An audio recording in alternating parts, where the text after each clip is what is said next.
Plasy tongovavy anterina ny arabo ambampirarintso antsika mianakavy amin'izao andro vaovao izao indray. Talata voalohan'ny volana aogositra taona 2024 sy 2025 isaorantsika ilaina no ny fitantanana sy ny fitahiny ka mahatonga antsika ho velona tra-pamonjena ka meny an'izany andro vaovao izany afahantsika miatrika indray ny adidy amanandraikitra satria dia misy adidy amanandraikitra takiana tokoa amintsika mianakavy eto amin'ity fiainana ity, eto amin'ity Madagasikara ity, eto amin'ity fiainam-pirenena ity izany misy adidy sy andraikitra izay takiana manoloana ny zava-misy izany. Raha misy ny tsy fanarahan-dalàna, raha misy ny zavatra tsy mety dia mila mijoro, mila tena hoe tsy manaiky lembenana manoloana ny endrika izay tsy fanarahana ny lalàna izay misy mitenitenena foana hoe lalàna zao hoe fa ny fanarahana azy dia ny rehetrarehetra mila manaraka an'io fa tsy hoe ny any ambonimbony ihany, ny any amin'izay manana andraikitra ambony ihany afaka tsy manaraka an'le izy na hoe afaka zay hoe pasipasoka fotsiny fa ny olom-pirenena ny vahoaka sy ny ataontsika hoe ny madinika io mantsy le fomba fitenena fiarahamonina misy ny lehibe dia misy ny madinika dia hoe ny madinika ihany tsy maintsy manaraka ny lalàna sy ny sisa fa ny lehibe tena raharaha any ambony ihany zany. Tsy izy zay fa rehefa manaraka ny lalàna dia manaraka zay le izy zay ka dia ho jerentsika ny momba an'io satria manao tohivakana ny endrika tsy fanarahan-dalàna sy fanitsakitsahana lalàna amin'izao fotoana izao ataona tompon'andraikitra izatsokazany any ambony any ao amin'ny fitantanana ny firenena. Isaorantsika aloha dia ny ety am-boalohany ny teknisianina izay mikarakara ny resaka teknika na zany ny eto an-toerana eto amin'ny Fohibe na ny any amin'ny faritra isan-karazany any dia isaorantsika izy ireny. Ianao ihany koa izay mahafohy fotoana sy mahafohy ny asa mandraharaha isan-karazany tsy maintsy ao anatiny ny fandaminana manaraka amin'ny miara-manonja eto amin'ny MBS ny Radio Mada dia anaterana ny fisaorana ihany koa satria rahantsika menakavy ihany ety raha ty tsy misy hoe andrianina rery fa isika menakavy ihany no eto satria mba samy te hiaina ao anatin'ny tsaratsara kokoa, samy tsy te hiaina amin'ny fahantrana izay iainana amin'izao fotoana izao. Manahoana ny fiainam-pirenena ankehitriny? Raha ny eto Madagasikara aloha zany dia io fifidianana io, fifidianana président république io no ambetindresaky ny Besomaro. Fotoana ty alohan'ny fifidianantsika, zany hoe ao anatin'ny fikarakarana izay tompon'andraikitra ny voatondry ny lalàna fa hikarakara an'izany. Zay le izy. Manahoana ny fikarakarana amin'ny ankapobeny na amin'ny atsipiriany. Ny fikarakarana tompoko dia tsy maintsy ao anatin'ny fanarahana ny lalàna. Raha ohatra hoe tsy misy lalàna dia inona moa ny ampisiana an'izany hoe lalàna isan-karazany izany? Fa dia andao ara samy anao zay tiany. Kanefa tsy zay le izy fa matoa zany apetraka ny lalàna dia natao ho arahana tsy amin'ny ampahany fa rehetra mihitsy arahana zato isan-jato ary tsy tokony hoe ovaovana sy ohatr'izay eo amin'ilay fampiarana azy. Mipahy lalàna moa mahay an'io tsara satria misy ny lalam-piofanana manokana momba ny lalàna dia rehefa afaka baka ny ankizy dia hoe anao inona rehefa eny amin'ny université dia hoe zany dia anao droit. Fa maninona ny anao droit? Ka satria tena io mihitsy ny tena zava-dehibe. Tena manana ny lanjany tokoa zay. Fa rehefa eo amin'ny hoe manana andraikitra ianao zany dia lasa miova ilay maso. Lasa miova ilay maso izay manoloana ny ilay lalàna zay efa misy. Lasa miova. Noho ny inona? Noho ny pression avaria sy avaria, noho ny fitiavatena, noho ny tsy firaharahiana ny hafa dia tsy raharahiana fotsiny zao ilay lalàna zay efa misy. Tsy enao anankiray olombelona anankiray nefa nanao an'io fa ny lalàna dia napetraka zany tsy hoe olona ray no nametraka an'izany satria lasa didy-jadona le izy fa rafitra ny vahoaka ny olom-pirenena ao anatin'ny firenena anankiray no atao hoe fototra ianganiny ireny lalàna isan-karazany ireny. Io zany tsy akifidy mihitsy io a. Maika moa zany fa hoe lalàna izay momba ny kinan'ny aim-pirenena, ny firenena radio hiatrika fifidianana présidentny repoblika. Raha hiatrika fifidianana présidentny repoblika zany Madagasikara dia mba hamora azy, mba hampirindra tsara azy, de tsy maintsy na iza manana andraikitra na tsy manana andraikitra ihany koa manaja an'izay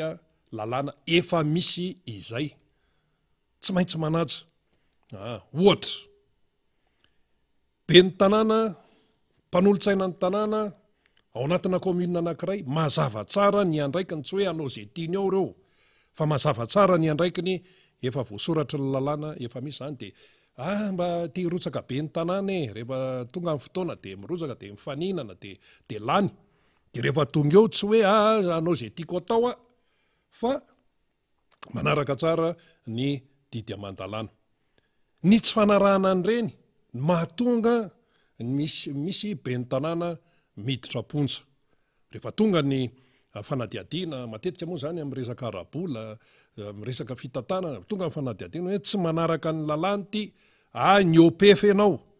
dikan'le hoe ny OPF anie tsy manaraka ny lalàna efa misy, de reny no iafarany zany. Ny chef district, ny préfet,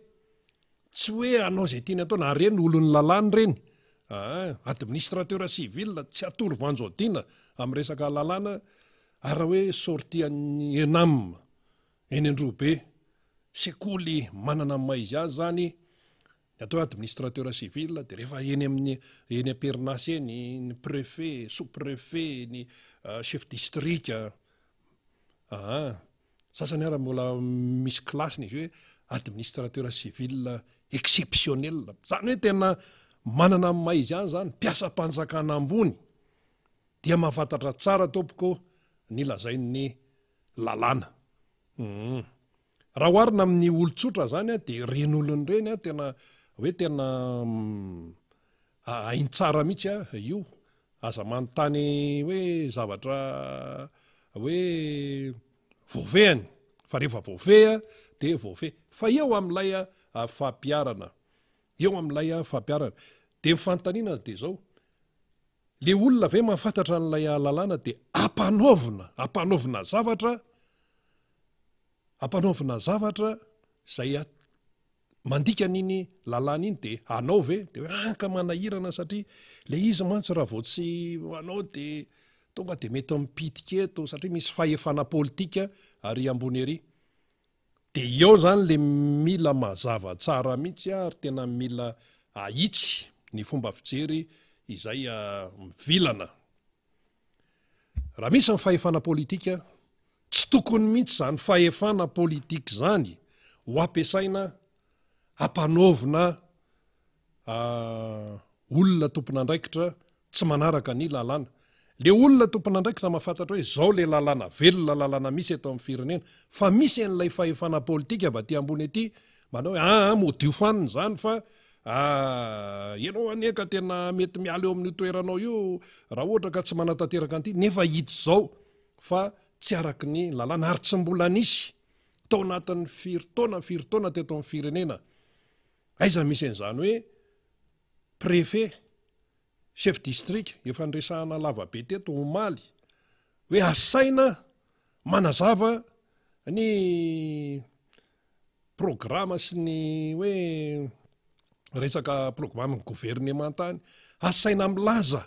any amin'ny vahoaka, raha vao miteny ianao hoe mitety commune de efa vahoaka zany, satria vahoaka ny any anatin'ny commune, asaina mitety commune amin'ny préfet sy ny chef district, taratasy tonga de avy any amin'ny ministeran'ny ady tany, de inona no tenenina any amin'le vahoaka any amin'ireo commune, asaina teneniny préfet sy ny chef district, ho antsika zay mbola tsy naharaka tato ato, ny asaina teneniny dia manazava hoe zao ny zava-bitan'ny fitondram-panjakana, raha vao miteny ianao hoe gouvernement de fitondram-panjakana, fa nga zany andraikitry ny any amin'ny chef district sy ny préfet, tsy andraikany zany, ohatra fotsiny zao raha raisitsika fotsiny zao ohatra hoe resaka karama nivon'ny commune nde zany ho raisiko za tsy resaky ny hafa fa nde hoe raisiko hoe tamin'ny Nenina Laoravalmanana be ny tanànana Tananarivo de misy préfet eto Tananarivo manana birao any préfet manana ny asany izy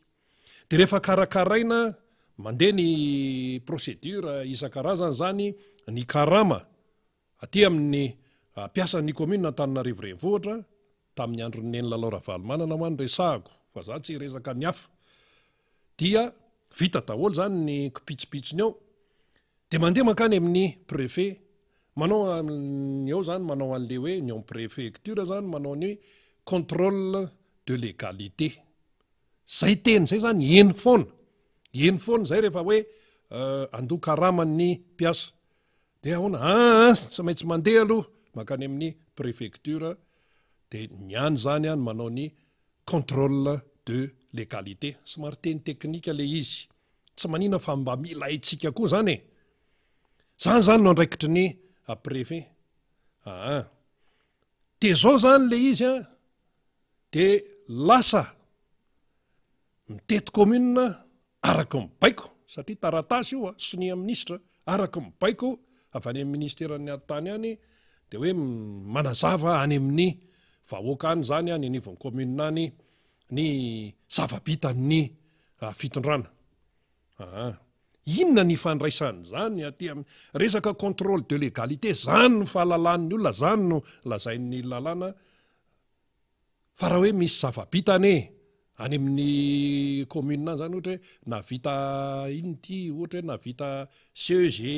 navita tobim-pahasalamana navita tsena navita lalana natao pavé navita canal asam-pampandrosoana daholo zany inona ihany koa navita bassin navita lavoara navita zavatra isan-karazany zany ny fitondrana tany amin'ilay commune de any anivon'ny commune zany inona ny idiran'ny fanaovana karapanondro amin'izany zany zao any amin'ny district inona ny idiran'ny resaka taratasy fandovana satria lalàna daholo zany taratasy fandovana ohatra resaka n'autorité reny any amin'ny district zany inona ny idiran'ny contrôle de légalité zany resaka bassin sy ny any zany fa resaka contrôle de légalité zany any amin'ny district zany ny mahazava tsara hatramin'izay zany fantatry ny olona fa zao lasa ampanaovina zavatra tsy tokony ataony tsy amin'ny maha-olombelona fotsiny fa tena hoe araka ny lalàna mihitsy tsy fanarahan-dalàna ny dikan'izany de inona zany no etsona nyity firenena malagasy ity raha ohatra ka ifampitsabatsabaka ohatran'izany de mba ahoana hoy ny be ny tanàna ny amin'ireny commune zay tongavany chef district reny satria zay mibaiko préfet chef district mandeha makany amin'ny commune telo farafahakeliny de isaky ny tapa-bolana de manao tatitra ry ambony ery le préfet chef district taiza mbola nisy zavatra ohatran'izany nde atao hoe tao anatin'ny 30 taona na 70 taona na 50 taona na 80 taona na 100 taona mihitsy arana tamin'ny andron'ny fanjanahantany reny mbola tsisy an'izany mihitsy ary tena hoe sasanangy samihafa de tonga amin'le fitenenana hoe ampanaovina ny tsy fanao de mieritreritra ve ny sasany zany hoe reo malagasy reo tsy mahafantatry ninony reo fa tena ny atao ihany no atao aty ambadika aty de azagaky tsika raha ohatra ka nisakisaka ny firenena sasany miataka etahan'ny olontsika ohatra hoe Norvezy zany zao miataka ny Norveziana satria raha vao resaka Norvezy zany de tonga de ady mikolikoly zany tonga de mahitsy zany tamin'ny fotoan'andron'ny fanjakana tamin'ny andron'ny fahampanjaka tany misy le mahitsy ela fanjaka tsy napetrapetraka fotsiny reny fa mila fahitsiana mila tena hoe fampiarana ny zay lalàna misy eo ny fiainana na fiainanaiza na firenenaiza de ty zany mba misy ohatra anankiray ty tena hoe ary efa lalàna raha ngaty de lalàna fa ianao ve mba anontanyio kely hoe azafady indrindra ren'le olona teratany malagasy miasa any amin'ny ambasady mba anontanyio kely hoe azafady indrindra teratany malagasy miasa amin'ireny fikambanana iraisam-pireneny ireny raha eto Madagasikara mba anontanyio kely hoe raha mahafantatra tsika ary maro amintsika ny mahafantatra na fianakaviana na mpiaramonina na mpiaramiangona ny am-piangonana miasa amin'ireny organisme internationalin'ireny manahoana ny fanarahana ny disiplinina sy ny lalàna mipetraka amin'ny fanatanterahana ny asa amin'ireny toeran'ireny dia zao no nataon'le namana anankiray izay raha ohatra ny fomba fiasa amin'ireny sehatra iraisam-pireneny ireny ny fomba fiasan'ny mpitondra fanjakana eto Madagasikara sy ny atao hoe asam-bahoaka asam-panjakana amin'ny ankapobeny eto Madagasikara tena mandroso Madagasikara ahoana moa ny fomba fiasa ary amin'ireny organisme internationalin'ireny mba manahoana kely rehefa fotoana dia fotoana ohatra fotsiny eo amin'ny fanajana ny ora rehefa mandeha amin'ny procédure misy zavatra satria saripady ireny tsy hoe ny raharaham-pirenena malagasy tsy saripady fa ity iraisam-pirenena hoe rehefa izao ny dingana tsy maintsy arahana dia tsy maintsy manaraka an'iny ianao à la lettre amin'ny atsipriany antanio zay teratany malagasy miasa any amin'ireny masovom-pireneny ireny na miasa any amin'ireny fikambanana iraisam-pirenena ireny zany dia oka sorintsika ao an-tsaina hoe ka reny tsinona vazano lehibe na ny sefo dia izay mahatonga an'io ny io tenenina hoe sefo vazaha na afrikanina io na inona io ireo lazaina hoe sefo io dia reny ny any amin'ireny sehatra ireny no manome modely dia manaraka ho azy ny gasy na manaraka ho azy zay eo ambany fifehezana satria ireny lehibe ireny no manome modely na amin'ny fanajana ora na amin'ny fanajana ny lalàna amin'ny io tontolon'ny asa io manome modely amin'ny atsipria mihitsy dia manaraka ho azy dia mandeha ho azy le asa fa matoa zany tsy mandeha amin'ny laoniny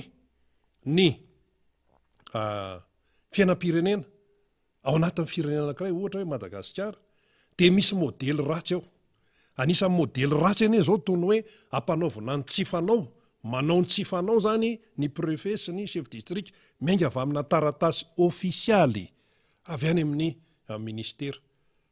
gaga ny olona fa inona indray zany chef district hoe manazava ny programany gouvernement zany milazany hoe zao ny zava-bita sy ny sisa fa inona indray zany ka zay ny zava-misy dia tazanina fotsiny amin'izao ve zany io ny toe-javatra ohatran'izay raha ny aty amin'ny tiako Madagasikara raha ny candidat président Mahakaravalomanina dia efa mazava ny teniny mazava ny teny hoe tsy hanaiky lembenana manoloana ny endrika tsy fanarahan-dalàna isan-karazany izay tenin'ny candidat président Mahakaravalomanina an'izay zany dia tokony anana fomba fijery ohatran'izay daholo rehefa hoe olom-pirenena malagasy rehefa mahatsapa ianao hoe olom-pirenena malagasy mizaka zo-pirenena malagasy sarotra ho any vahiny no hoe tena anaraka amin'ny atsipriana raha ny tokony izy aloha na vahiny na teratany tsy maintsy manaraka ny lalàna izay misy fa ny teratany malagasy aloha no voakasika voalohany rehefa hoe lalàna eto Madagasikara ka raha misy ny tsy fanarahan-dalàna misy ny tsy fantikana tsy fanarahan-dalàna fantikan-dalàna fanitsakitsahana lalàna tovy dolo ny hevitra zany dia tsy manaiky lembenana manoloana an'izany toe-javatra zany satria rehefa ny tsy fanarahan-dalàna zany no manjaka dia potika ny firenena mbola namafisin'ny président ny candidat président Mahakaravalomanana io voatao anatin'ny 420 ora zay dia namafisiny io zany indrindrandrindra ty le resaka hoe ny chef district sy ny préfet ampanaovina ny tsy fanao ty dia mbola namafisiny zay hoe tsy manaiky lembenana manoloana ny fanitsakisahana lalàna izay tamin'ny dia izay nalehany tany amin'ny azo an'iny faritra mandeha menatsimy zany de ndeo arahantsika ny tatim-baovao momba zay fa tena hoe ny faneho-kevitra sy ny teny zay nataony ny candidat président Marc Ravalomanana de izay mihitsy hoe tsy fanekena ny tsy fanarahana ny lalàna izay mihitsy no ilaina ho raisin'ny vahoaka malagasy na amin'ny fiainana iny na amin'ny na misehatra iny na misehatra iny rehefa lalàna de mila ampiarina lizy nde loha rahantsika zany izay le hoe faneho-kevitra sy fanazavana no entin'ny candidat président Marc Ravalomanana zay nandritra ny fandehanany zany ny azo an'iny nandeha ny anatsimo zany raha hoe miala eto Antananarivo zany de nandeha ny anatsimo ho arahantsika vetrany. Baiko maniraka ireo préfet sy resolotenam-panjakana idina eny anivona commune intelo isan-kerinandro fampafatarana zava-bitany fitondrana sy ny politika ankapoben'ny fanjakana sy anadiadina zavatra ilain'ny mponina am'izao fiafarany fotoam-piasany fitondrana ankehitriny no raketiny lay taratasy nalefan'ny ministry ny atitanjy amin'ireo tompon'andraikitra ety fotony mampiayay izao fihetsika izao ka mitaky fahamailona zava-misy hoy ny candidat Ravalomanana raha nitafa tamin'ny vahoaka teto vohiposa ny tenany androany. Ny ministry ny atitany tamin'ny alalan'ny taratasy lalana fa 2.1 para 3.4 mid tamin'ny 7 jolay lasa teo dia naniraka ireo préfet sy chef district rehetra manerana Madagasikara mba hitety ny commune maika de maika antany zay rehetra ilain'ny vahoaka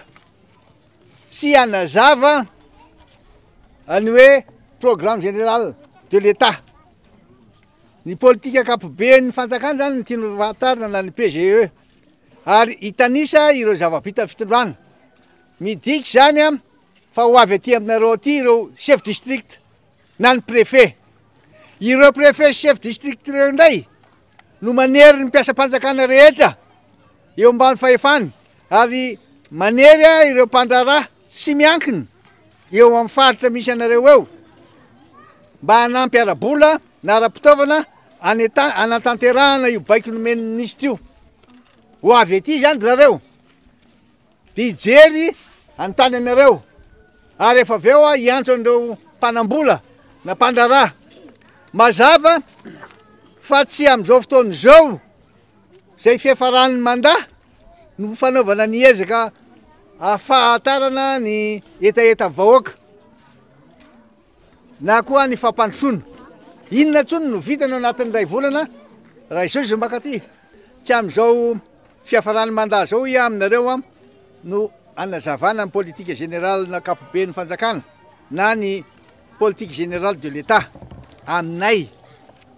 dia mazava ny tetika sy ny kajikajy politika ao ambadiky zany baiko zany mahitsy izahay ary mazava ny teninay izao fanirahana maika ireo préfet sy ny chef district izao mba hitety aingana ireo commune dia fampiasana ny fahefa-panjakana ny fitaovam-panjakana ary anaovana fampelezan-kevitra mialoha ny fotoana anombohany zany fampelezan-kevitra izany. Izao zava-misy zao dia finiavana sady andika ny lalàna velona zay mitaky ny tsy tokony isian'ny fiandanina sy ny fitanilana ataon'ny administration sy ny mpiasa-panjakana mialoha amin'ny fifidianana. Fandikan-dalàna tanteraka tsotro zao zany.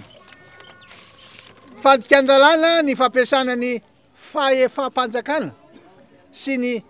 mpiasa-panjakana ary ny fanana-panjakana anaovana fampelezan-kevitra anohanana ny olona eo amin'ny fitondrana. Noho izany dia raisinay ho fiantsina na provocation zao fihetsika ataon'ny fitondram-panjakana izao. Efa nisy taratasy nataon'io ministra io, ministry ny atitany, izay nandrara ny famorim-bahoaka Kalamanjana manerana ny nosy ary nanery ny fivoriana rehetra tsy maintsy atao anaty trano mihidy. Tsy ara-dalàna sady niteraka savorivory sy korotana maro nanerana ny nosy zany satria ny famorim-bahoaka tsy maintsy akalamanjana ary tsisy efitrano mazaka ny olona mivory. Izao ndray io ministra ihany dia mandefa taratasy sy ny baiko hoe tsy maintsy mampiasa an'ireo préfet sy ny chef district izy mba hitety an'ireo commune rehetra misy eto Madagasikara mba hamatatra zay zavatra ilain'ny vahoaka maika sy fanampiana ilain'ny vahoaka teti-dratsy zany satria tsy zavatra ho vitany tsony ao anatin'ny ray volana. Zao ny zavatra misy nefa tia toerana tia votoso. Efa nilaza sy nanambary zahay fa tsy anaiky lembenana mihitsy manoloana ny tsy fanarahan-dalàna rehetra mitranga mandritra ny fifidianana. Noho izany miomantsika aty amin'ny commune aty amin'ny Fokotany. Tsy maintsy andray fehipetra izahay hoe aminareo raha mitoy izao fiatsika mamofady ataon'ny fitondrando zao. Noho izany dia noho tsara ara. Noho izany dia manao reto antso reto aho ho aminareo. Miantso ny rehetra eny amin'ny commune tsirairay aby aho, na ny atoko politika, ny société civile, ny vahoaka iray manontolo anara-maso sy anao tatitra ary amaky batsilana zay mety ho fampiasana ireo fahefam-panjakana, ireo mpiasa-panjakana ary ny fananam-panjakana anaovana fampelezan-kevitra sahady anohanana kandida amin'ny fifidianana. Mitona anareo mpiasa-panjakana mba hanaja ny tsy fiandaniana sy ny tsy fitanilana amin'ny fanatanterahana ny asanareo. Miantso anareo mba tsy ho piraitsikombakomba amin'ny tsy fanarahan-dalàna. Aza adino fa fandikan-dalàna ny fanatanterahana baiko tsy ara-dalàna. Aza adino ihany koa fa ny mpitondra dia mandalo, fa ny raharaham-panjakana dia mitoetra. Miantso ny senia mba tsy angina intsony manoloana zavatra tsy mandeha amin'ny tokony misy zao. Tsy misy ny fanarahan-dalàna zay tarihan'ny Andriamatoa Premier Ministre Tsay Christian. Izy ny lehibe ny administration. Mahalala tsara ny zavatra tokony atao satria ray volana tsy faran'ny mandahan'ny président dia mbola manao zao zavatra mamofady zao ihany. Tsy rariny loatra ny zava-misy ary tsy mety tsy mendrika ho an'ny voaka malagasy ao. Mila fifidianana madio mangarahara eken'ny rehetra voaka malagasy mba hamonjentsika ny voaka malagasy. Ako ianareo tompony andraikitra rehetra mba hiaino ny afatra ireo ray aman-dreny am-panahy mba hitandro mandrakariva zany fahendrena izany, fitsinjovana ny voaka malagasy, fiarovana azy amin'ny rariny sy ny hitsiny, ary indrindra mba hiarovana ny ainy. Tanindrazana iombonatsika ity, tanindrazana malalatsika ity. Ka noho izany ianareo aty amin'ny Fokotany commune ary district aty tompony andraikitra ihany koa, ka raha maheno zavatra nareo na mahita zavatra lazao fa miaino anareo izay, ombantsika mandrakariva Andriamanitra. Tany Vohiposy iny lalana Menatsimo any makany Fianarantsoa zany fa dia nazava tsara ny tenin'ny kandida président Marc Ravalomanana manana teo momba nyity le hoe tsy fanarahan-dalàna atao eto amin'ny fireneny ity. Tsy fanarahan-dalàna izay mibaribary zany fa hoe misy ny mampiasa ny fahefam-panjakana ozy, misy ny mampiasa ny mpiasa-panjakana, ny chef district sy ny préfet ny mpiasa-panjakana zay efa nazavaintsika lava be teto, ary eo ihany koa ny fampiasana ny fitaovam-panjakana.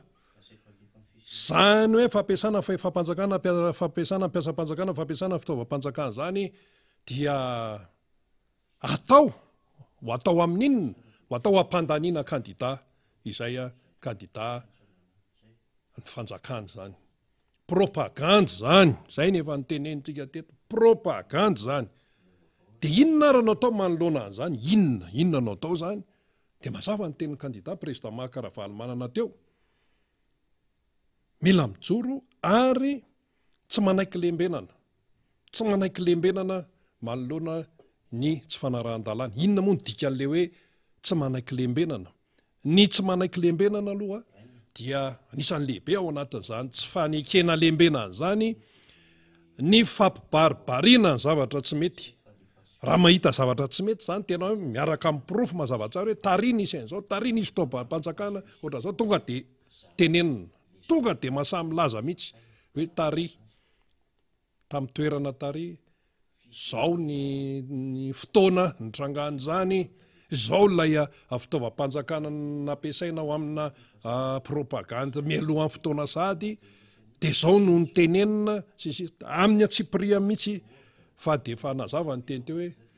miomana zany satria lay datim-pifidianana me manakaiky ny tsy fanarahan-dalàna etseroa efa miseholany ary tsy hoe miafinafina, tsy hoe miafinafina ny ambadibadika any fa tena taratasy mpanjakana. Ny Premier ministre no lehibe ny administration eo amin'ny fitantanana ny firenena zany, ny ministre ny atitany raha ny organigramme raha ny ravitra de Premier ministre ty ambony ety de ministre, de manarakaraka ministre am'izay misy sehatra maromaro isan-karazany eo, de reny préfet reny zay indray no asaina manery, reny chef district reny indray no asaina manery ny mpandraraha sy ny sisa. Ka ty tsy hoe resaka hoe ny vahoaka malagasy ihany fa voakasika ihany koa inona nambara teo, ny société civile, ny atoko politika, sehatra isan-karazany zany ny atoko anaramaso sy na zavatsara izy teo amaky bantsilana. Tsy mila safosafona tsony ny raha tsy fanarahan-dala efa be de be any vao mipotrany resaka gouverneur reny de fa nanao toivakana le izy tsisy gouverneur zany voalaza ny lalam-panorenany, tsisy an'izany ao, chef de région ao. De tia indray ny préfet sy chef district zany efa hoe misy de ampanaovina zavatra tsy mifanaraka amin'ny lalàna. Inona le zavatra tsy mifanaraka? Efa manao ampanaovina propagande dika zany, ninona fipasipasohana any, efa ampanaovina propagande. De zany ve no ikarakara fifidianana. Ny atoko politika manao ny andraikiny izy fa tonga de lasa miverina any am'izay le fanontaniana hoe zany ve gouvernemanta ohatran'izany ve no eo am'le toerana nefa le firenena ao anatina fifidianana. Misy ve mifampatokisana am'izany? Tsy matoky an'izany ny olona, tsy matoky an'izany na ahoana satria efa mibaribary. Ry zareo tokony anome modely no modely tsara, ry zareo tokony anome modely tsara no manao ny tsy fanao indray. Zay ne le tena manahirany. De ahoana zany ny tena fandehany ity fifidianana ity zany? Hatrany amin'ny lisym-pifidianana samy teny ve ny anivon'ny seny ary? Fa tena ilona atao hoe lisym-pifidianana efa raikitra zany zao satria efa nisy le hoe nitarina io lisym-pifidianana lazaina hoe raikitra io na definitive io zay zany zao. Tena maneho marina ny tena hoe olom-pirenena afaka mifidy mananjo ifidy ka voasoratra ao. Tena naverina hatramin'ny voalohany mihitsy ve le lisym-pifidianana refonty fa tao anatin'ny fandrefetana ny lisym-pifidianana io tompoko de efa be de be ny fandikan-dalàna. Matoa nisy olona efa maty tamin'ny 2016 mbola voasoratra ao, matoa efa nisy olona nanamarina izy momba anazy tsy tao, de niverina fahandroana izy nanamarina indray de rehefa nijerena mbola tsy tao ihany, olona 5 mianaka misy an'izany eto Antananarivo. De zany lisym-pifidianana zany no alefany am'le logiciel satria le fandikan-dalàna de efa mitohy ary efa mibaribary. Ny resaka hoe fiarovana ny vahoaka malagasy moa zany de efa tsy resana ntsony. Zao zany zao de isy fihetsiketsehana lehibe any amin'ny karakarainy, ataontsika hoe karakarainy fanjakana hoe resaka hoe ahoana anao fakakevitra eny fotony, ahoana nijerena n'ity fandriam-pahalemana ity, zao ve anao vao manao an'izany, zao ve vao manao an'izany. Efa ho tapitra le fotoam-piasana araka ny tenin'ny candidat président Marc Ravalomanana zao hoe andeha hanao an'ity, andeha hanao an'ity. De ao anatina hoe tena lasa pimaso zany le izy de aseho amin'ny vahoaka daholo zao hoe fanehoana finiavana zany. Finiavana ahoana? Tao anatin'ny 5 taona ianao tsy nikarakarainao ny tontolon'ny fambolem-bary any ambanivohitra, manafatra vary efa any an-dafy foana ianao, ny vary moa lazaina fa hoe 2 taona vao miakatra. De zao anao akaiky ny fifidianana de ino ny vatsitsinjo? anapatapazana an'le vahoaka 1 kilometatra ny filarana tsy ambadikatsy 1 kilometatra andany sekely amin'ny trottoir tsisy lalana tsony ny fiara ny olombelona dia mifanisika amin'ny trottoir ao nospatrana trany lany vato midina any ambany any aty ambony aty miainga aty akaiky ny MBS aty midina mena varatra makany lany vato any filaharana olombelona malagasy mikafiry am'le hoe sitrany ay de inona ka io resaka vatsitsinjo rempianakaviana ny BDB ao de efa olona efa zokony ray aman-dreny zokony ao mitaizakely de ao problemana sakafo de zany no anabatabazana an'le olona tao anatin'ny 5 taona tompoko raha nikarakaraina tsara aza miala bala amin'ny resaka Covid aza miala bala amin'ny resaka cyclone fa raha nikarakaraina tsara ao anatin'ny fanarahana ny lalàna dia tsy tokony isy akory izany hoe resaka ty aloha ny vatsitsinjo hoe sisa fa ny tena tsara de hoe mahavelo tena le tokantrano amin'ny vola miditra ao amin'ny alalan'ny asa zay ataony famoronana asa tsy misy ka ahoana moa ny atrehan'le olona le fiainana amin'izany de iteny zany zao ny mpitondra fanjakana hoe ka tena efa mitsinjo zay resaka sosialy zany ka io ny vatsitsinjo mbola point d'interrogation raha hoe avaiza daholo ny tena source avaiza ny fiaviany reny resaka vary zany raha ngaty tsy tokony ho problema amin'ny vahoaka malagasy zany ny kanonareo ny fitondrana teo aloha hoe tsy mahavita azy amin'ny fitondrana teo aloha fa zay zao mahavita azy ianao ka mahantra tahaka an'izao ny malagasy fanomezana avany amin'ny sehatra raisam-pirenena raha monjena mikere misy manodina eny am-panidinana fomba fiteny le eny am-panidinana tsy hoe manidina eny amin'ny rahona akory fa eny an-dalana misy miodina le izy de leo ny norvégianina de hoe leo zay fa nga ny fitondrana amin'izao nga samy de miresaka an'io hoe norvégianina mipitika io elan'ny olona ianao nefa raha vao resaka miady amin'ny corruption tsy azo fafana amin'ny tantara Madagasikara ny firenena norvégianina tsy azo fafana amin'ny fiainan'ny malagasy ka zao zany le hoe mandeha ny tsy fanarahan-dalàna etsereo ataon'ny tompona andraikitra ataon'ny fitondram-panjakana satria ny gouvernemanta misy prime ministre ny lehibe ny administration maninona raha ny prime ministre ny tsy miteny ary manoloana an'io hampanaovana ny raha ohatra hoe tsy ava amin'ny aminy le izy tokony miteny izy hoe tsy avaty io fa matoa izy tsy miteny de zay zany mahafantatra an'io zany izy tsy azo inona mihitsy hoe tsy mahafantatra an'io taratasy hampanaovan'ny ministre ny antotany ny préfet sy ny chef district anazava ny programme mpanjakana sy ny zava-bita amin'ny fanjakana ny nivon'ny commune any ny any anivon'ny primature sarotra be ny mino an'izany izy raha teo moa zara raha miteny ndraindray raha mpanao gazety efa miambona mihitsy amin'ny resaka mpitondra fanjakana amin'ny ankapobeny ary misy mpitondra fanjakana mitsoka mpanao gazety mandositra mpanao gazety filoham-pirenena ane zao le tam'le farany teo le tao iavoloha iny asa ve hoe efa tena tsy azo elana le izy de tsy maintsy nanao an'ireny resaka tamin'ny mpanao gazety reny mpanao gazety notsongaina anarivo ny tompoko ny mpanao gazety eto Madagasikara ary PDB ny station iny moa fa naverina foana iny fa mpanao gazety 3 ary aminainao manjery daholo le mpanao gazety teo zay tsy miteny mihitsy de misy miteny nareo zany malahelo fa tsy zay tsy malahelo fa mpanao gazety 3 avy aminainao manjery fa nga radio sy telerery ny fampitambo avao eto Madagasikara mbola misy fanaova gazety atsoratra presse écrite fa tsy tao anaty lisitra zany fa iny teny avoloha iny zany efa hoe tsy afany ala mihitsy satria resaka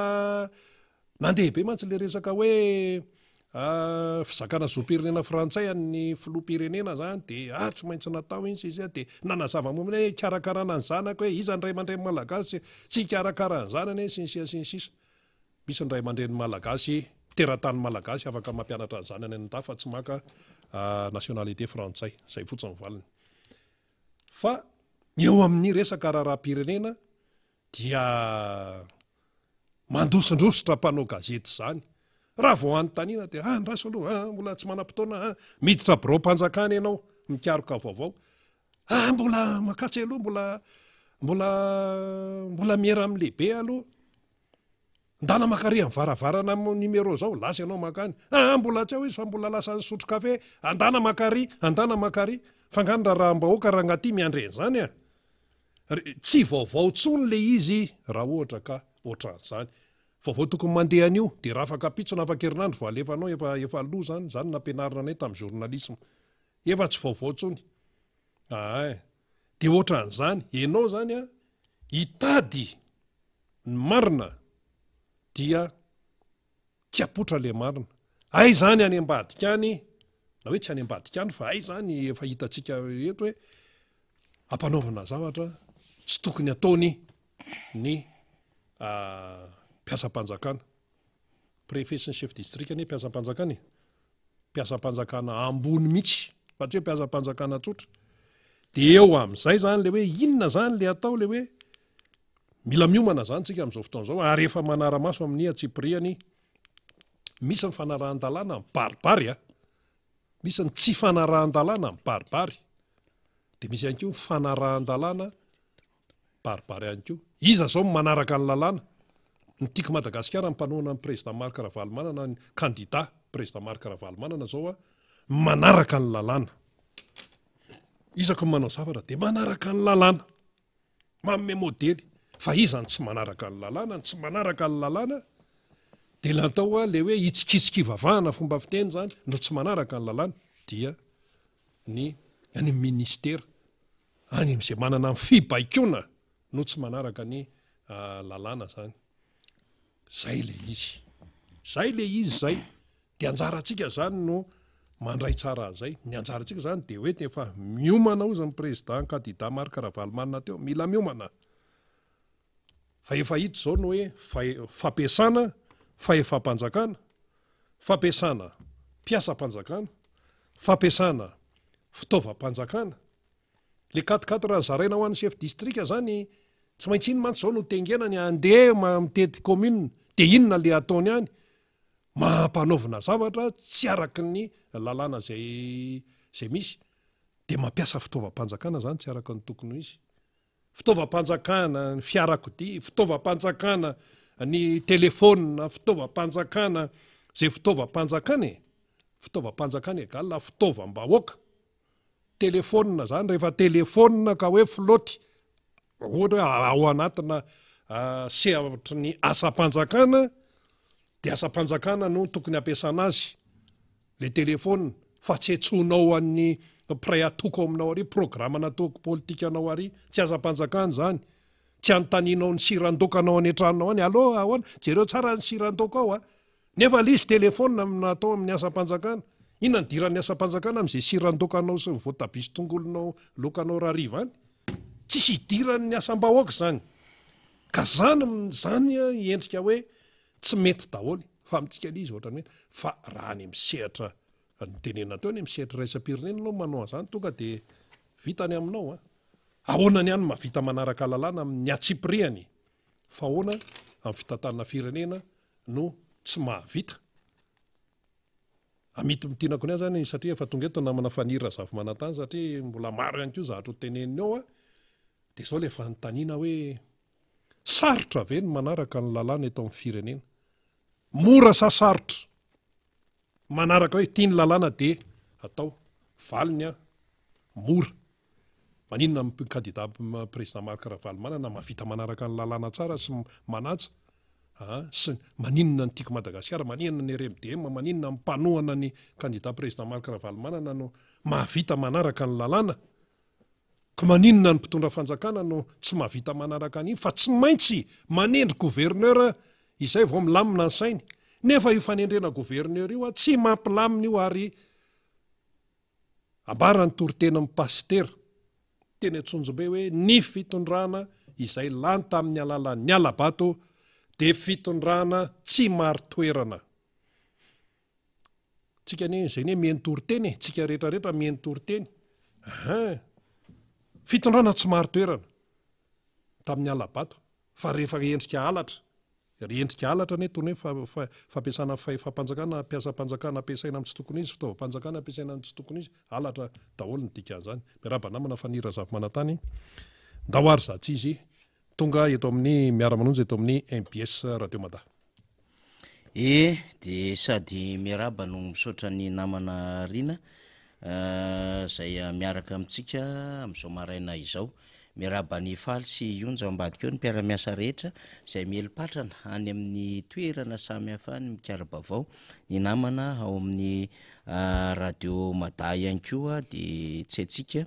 ny tsy araba andro namana ao amin'ny Radio Mada zay miaraka amintsika de arabaitsika ireo naman'ireo zany Rina de tahakan'izany ihany koa ny masovo atsika zay melipatrana manerana any Madagasikara ianareo zay mieno anay am'izao fotoana izao sy manaraka anay dia arabaina itsika menakavy ny any ampitan-dranomasina tsy adintsika satria marobe ianareo manaraka mieno anay ihany dia arabaina ianareo azakaka mihitsy fa misy vaovao marobe tsy maintsy arindra de ato anatin'ity telefôny ity de miasa kely ato zay sirina zany isaorantsika ny izy moa zany ny Andriamanitra lehibe aloha zany satria voalohan'ny volana androany zato andro dia giadona fifidianana 7 volana Novambra zato andro zany sisa zany ataovy ny fanisan'androtsika fa zato andro amin'ity androany ity de giadona ny fifidianana filoham-pirenena eto Madagasikara ka ao anatin'io zato andro io dia esorintsika amin'io ny 70 andro satria nahoana aloha zay mba anna tsara raha ohatra zany ka candidat le Ramsekely de 70 andro zany amin'ny androany voalohan'ny volana août zany mandrabatonga any am'lay fa 7 ny volana septambra raha toka adevitra ity raha toka ekeny lalàna resahantsika tsika tsy manibolina any amin'ny ACC mihitsy satria ny ACC de efa fantatsika ny position-ny ACT fa juridico-politique ny décision raisiny zany ACC zany ary efa mahatsapatsapa zavatra zany tsika ny amin'ny hoe manana fironana io ka manahirana be ny any fa ny tsika de io tsika hoe misy fitsarana io tsy TPI any am'le tribunal pénal international ny resahako fa tribunal de la première instance zay ny resahantsika zay efa nisy nametraka fitoriana momba ngy Iany Rajoelina amin'ny resaka fizakan-jom-pirenena frantsay de tokony hiasa zany na ny eto Antananarivo izy moa teraka tany Antsirabe resaka lalàna daholo resaka lalàna zany mbola ho ampiasaitsika le ACC fa ho avy ny fotoana ampiasaina zany ACC zany ary tena tokony tsara amin'ny antsipiriany zany fa eo am'lay hoe tribunal de première instance ny resahantsika zay aloha zany de mipetraka eo zany le raharaha tokony hamoaka sy tsara izao raharaha zao ampamare raha tsy hoe milaza fa incompétent am'le raharaha ndray izy de manibolina ndray izy makany amin'ny ACC de ny ACC rehefa aveo ny taty an'izy de hamoaka an'le didy hoe afaka mirotsaka le olona fa vao maro ny ohatran'izao de ino manko zao ny olana amin'ny ACC miafina ao ambadika le tsy didy tsy azo ivalozana de tsy misy recours tsony zany ao arinan'ny ACC zay le manahirana eto de ny recours fara moa zany tsy maintsy mivahoaka ihany maka fanapahan-kevitra zany velakeo iny fa raha ohatra hoy aho ka anisan'le mpifaninana izy satria omaly zany zao dia voaisa fahatelondray ny candidat mpirotsaka ho fidiana nisy fotoana efa nanambara izany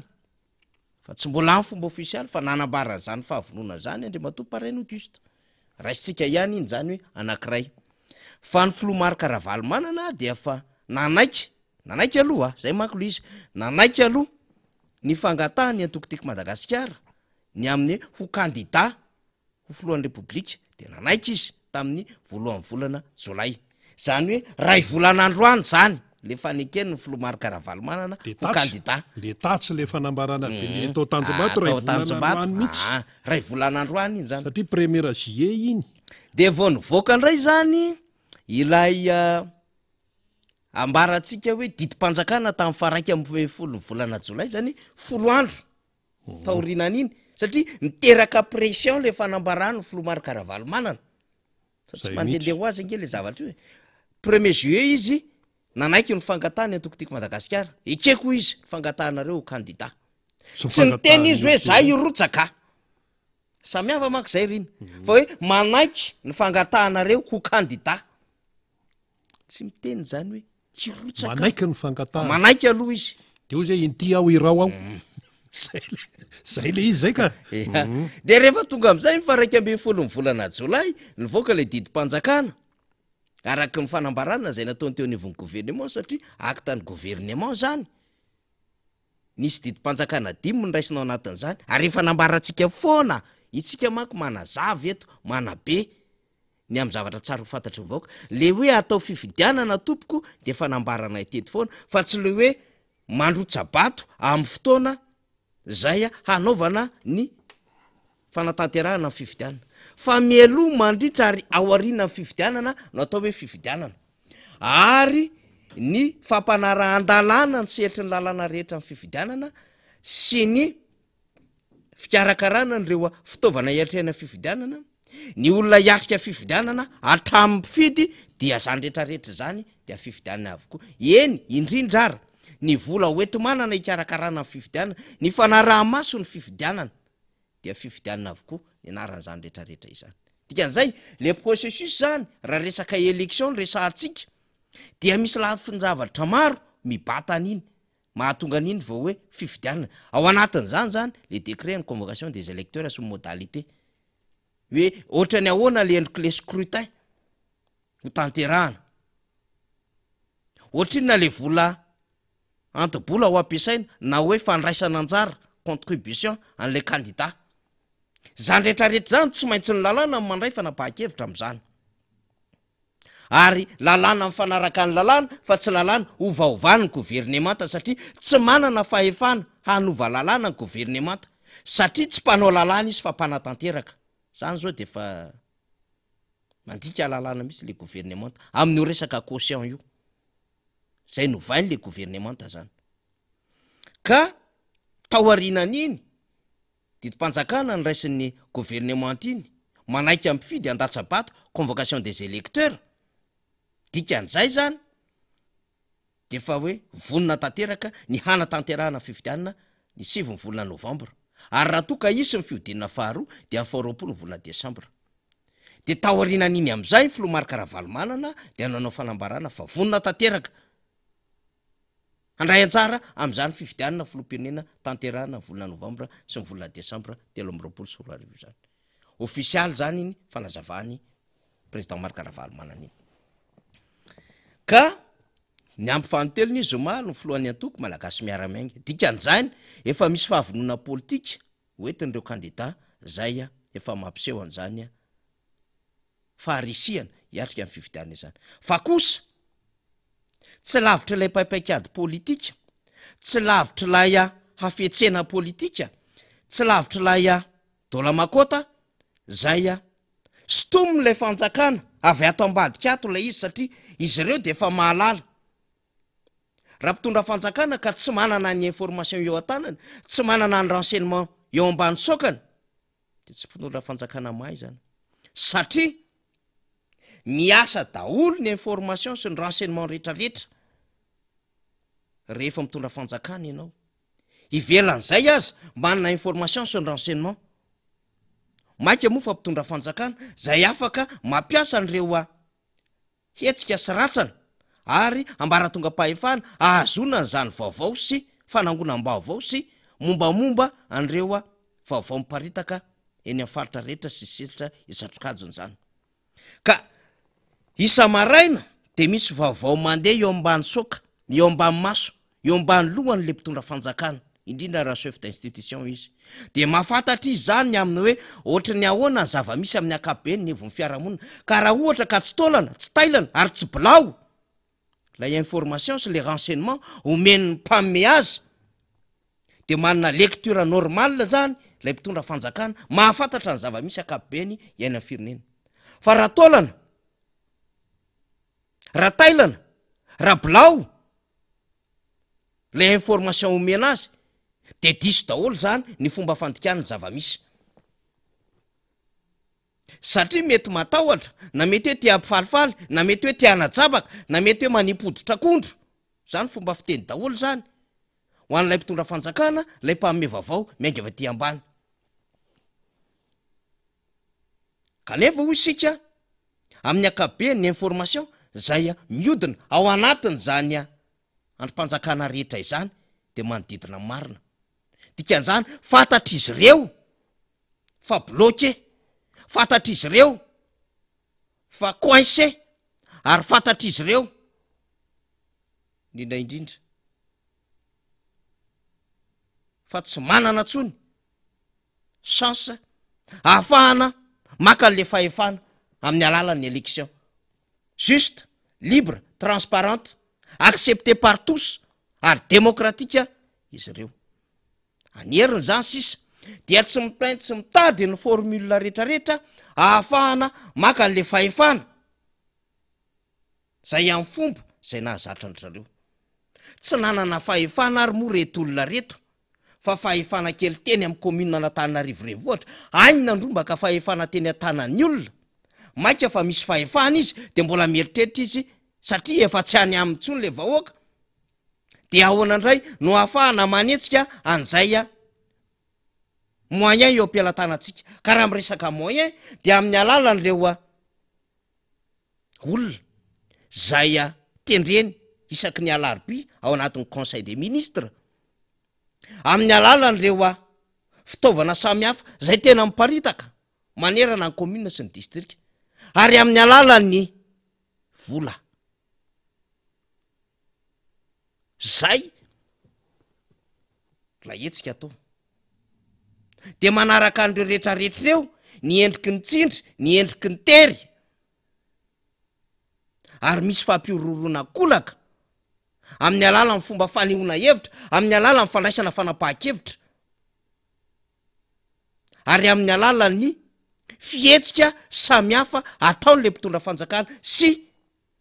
ny mpiaradia aminy rehefa miresaka mpiaradia aminy de voafoaka an'izay avokoa zay mouvance présidentielle rehetra ka mbola milaza fa manohana sy mety ny ataon'io fitondram-panjakana io zay le izy amin'ny akapobeany zany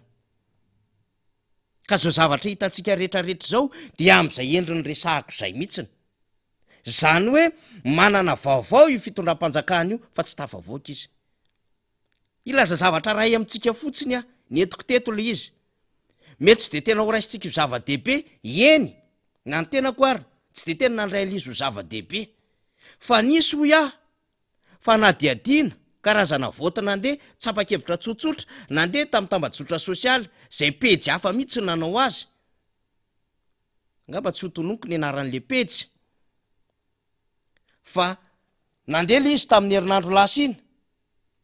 de tao anatin'izay natratra tany amin'ny 50 000 mahery tany any ny voty nandeha tao anatin'izay fa rehefa nandeha le izy de nandresy mazava tao anatin'ny salanisy tokony andresena premier tour candidat Marc Ravalomanana zany de nanaraka azy eo Andriamatoa Raza Fiarson de aveo Ngarajoelona de ozy lay mpitatana an'le pejy hoe ity vo tena izy fa teo ohatra mbola nitsapa fotsiny fa zao ho ampidirina ato daholo reto candidat reto de tena nampidiriny tokoa satria marobe rehefa fatapatatra fa mivonombonina mety ho candidat ao misy vehivavy raha vehivavy fantatra aloha am'izao fotoana zao de roa no candidata ray efa ny Tsimonosy de ndray any amin'ny faritry Fianaratsoa iny de nisy nampidirina sasatsasany zany hoe reto alefa so am'izay ara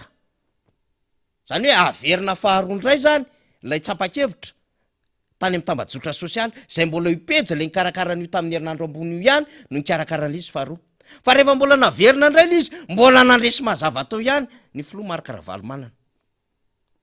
tanoany amin'ny 25 000 voty tanoany de le faharoa nanaraka azy le nitononoko teo le tovolahy kely avy any Batondrazaka fa nisy fotoana vahiny tamin'ny fandarina dinika teto de fahatelo lay filoha teo aloha zay dimbiasa n'izao fanjakana zao de le filoha tam'ilay tsapakevitra voalohany raha fahatelo izy latsaka fahaefatra izy zany hoe voatazona teo foana zany le endriky le voty azo raisina foana ao anatin'izay hoe indicateur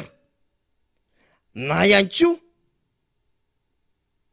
azo raisina ao anatin'izay hoe endriky ny fironana fampiasako matetika manko zay voambolona fironana zay ny zava-boalaza sy ny zavatra hitantsika ao anatin'ny tambajotra sosialy satria ny tambajotra sosialy zay tena ny faharany ty fitondram-panjakany ty tamy 2018 nanaovany campagne de dénigration sy dénigrement sy diabolisation an'le fitondrana teo alohany de miasany mangamanga dia zay ihany tateorina no nampiasainy mafy be na hafahany niakatra teo amin'ny fanjakana ka nampiasainy izy ireo ny karazana compte samihafa nampiasainy izy ireo ny karazana groupe page samihafa ary nampiasainy izy ireo ny fahaizana milalao an'le communication am'le teknôlôjia vaovao de rehefa tonga teo amin'ny fanjakana izy de zao ny zavatra andresahana inona ko nareo zay 6% satria nyeritreritra izy fa enisan'rato any mampiasa tambajotra sosialy zany hoe nyvadiany ray le tambajotra sosialy fa ao ianareo no mitabataba fa mandeha foana liasa eny tokoa nandeha liasa fa nanova zavatra be amin'ny fahafantarany voaka amin'ny akapobeany ny hadevitra ny aingy atao amin'ny tambajotra sosialy de zao lasa mangarika FB lasa tsy te herika FB lasa manao teny anavina momba an'izany FB zany na tambajotra sosialy Facebook zany le fitondram-panjakana zay nientehatra tamin'io tamin'ny alalan'ny communication zay nataon'izy ireo na nienjehana ny fanjakana azo VM teo aloha ary ny akaran'izy ireo tamin'ny fifidianana 2018-2019 dikan'izany tamin'ny fomba zay nahafahan'izy ireo nakafahefana de nety taminy mikarakara an'ilay communication tamin'ny tambajotra sosialy fa fatany ateorina tsy possible atsony tsy mipasy izy fa misy indicateur misy tendance zay miainga avy ao anatin'izany tambajotra sosialy zany de lasa iavonavonana nytenenina ndray hoe tsy ao no hitsarana ny asa fa any amin'ny teray zany hoe lasa tsy normal tsy mety amin'ny tsony ndray zany le FB satria fatana ny indicateur sy ny tendance miainga avato anatin'le FB na tambajotra sosialy tsy mipasy tsony izy io zany de marika anankiray entina ilazana fa efa very vitesy le fitondram-panjakana efa tsy manana allure tsony tsy chance tsony le fitondram-panjakana sarotra ny ahazona ny radio raha hoetitsika miresaka ka mandray tsika mivatana ny any midongy atsimo na mandray tsika mivatana ny any Andriamena na mandray tsika mivatana ny any Dabolava na mandray tsika mivatana ny any Atsenavolo mananjary zany resako zany na mandray tsika mivatana ny any Manambolo na mandray tsika mivatana ohatra ny any Antsahavarobe Sambava tsy afaka mandray an'izany satria ny lalàna ny fean'ny orinasa tserasera tsy mampety azy indrindra rehefa tsy ao anatin'izay kanalina zay da parabola na Star Times fa zao voarahin'ny olona mivatantsika satria misy ny tambajotra sosialy de miezaka amin'ny mampita ny fandaratsika isika amin'ny alalan'ny Facebook sy ny YouTube satria ireny de sokajiana ho tambajotra sosialy réseaux sociaux WhatsApp, ny TikTok, ny Instagram, marobe, YouTube, ny FB, tambajotra sosialy daholo ny anaran'izany. Fa ny fampiasantsika andavanandro zany de hoe ny YouTube sy ny FB. De mandray atsika temps réel, mandray atsika amin'ny fandaharana hanaovantsika anataterahantsika mivatana izao fandaharana zao ireo rehetra zay manana connexion any amin'ireo toerana nyteneniko reo na ambany volobe ary ka misy réseau any ka manana connexion izy megao isika am'le fomba fiteny tsotra de maraka vaovao izy zany fa tsy ambakaina tsony de miteny reny olona any ambanivohatra reny nisy fotoana any ambanivohatry ejeda any tany mora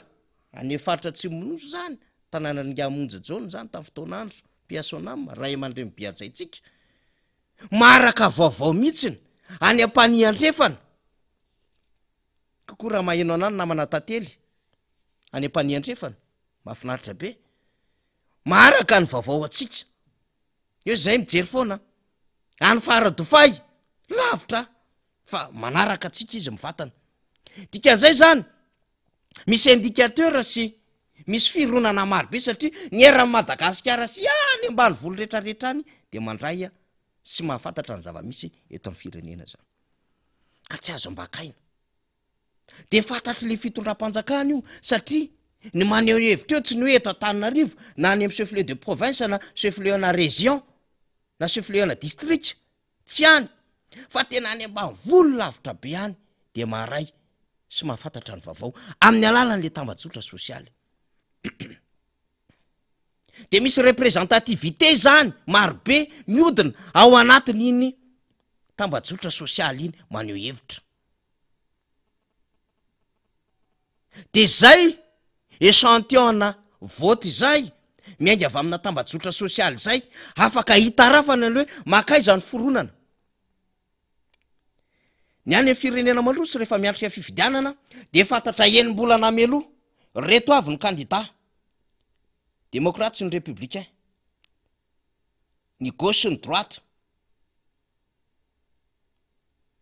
matetitetika moa zany izy de lay mouvance présidentielle na lay extrême be ry Marine Le Pen na ry Mélenchon na ry Zemmour Éric Zemmour no any Frantsa de efa fatapatatra hoe i Macron sy Marine no hanao deuxième tour eo ho troisième position Zemmour satria mi pré-campagne no ahitana an'izay de efa fatapatatra ohatra any Amerika ny aminy hoe izao no vote any amin'ny congrès ary izao no tendance any am'ireo vahoaka rehetrarehetra isaky ny État any États-Unis de eo ny ahatsapana ny aminy hoe tsy mipasy Trump fa i Biden no mandeha zany hoe tsy ny républicaine tsondray fa ny démocrate de rehefa mandeha am'izay le campagne mandeha le premier débat de tonga de taratra hoe ny gagné zao 1% ary zao ny cote na ny pourcentage azo ndrakotana arabe any firenena mandroso zany de mandeha am'izay le deuxième débat de mandeha vote samihafa de ohatran'izany ahitana taratra tonga de mivoaka ary iny de tena tsy midilatra amin'iny fanadiadina tsy mitirisy ny olona rehefa manao fanadiadina ary fanadiadina tsy voasisy bola za tsy miteny hoe Fox News na New York Times na salamzany na ny BFM TV na ny France 24 na ny RFI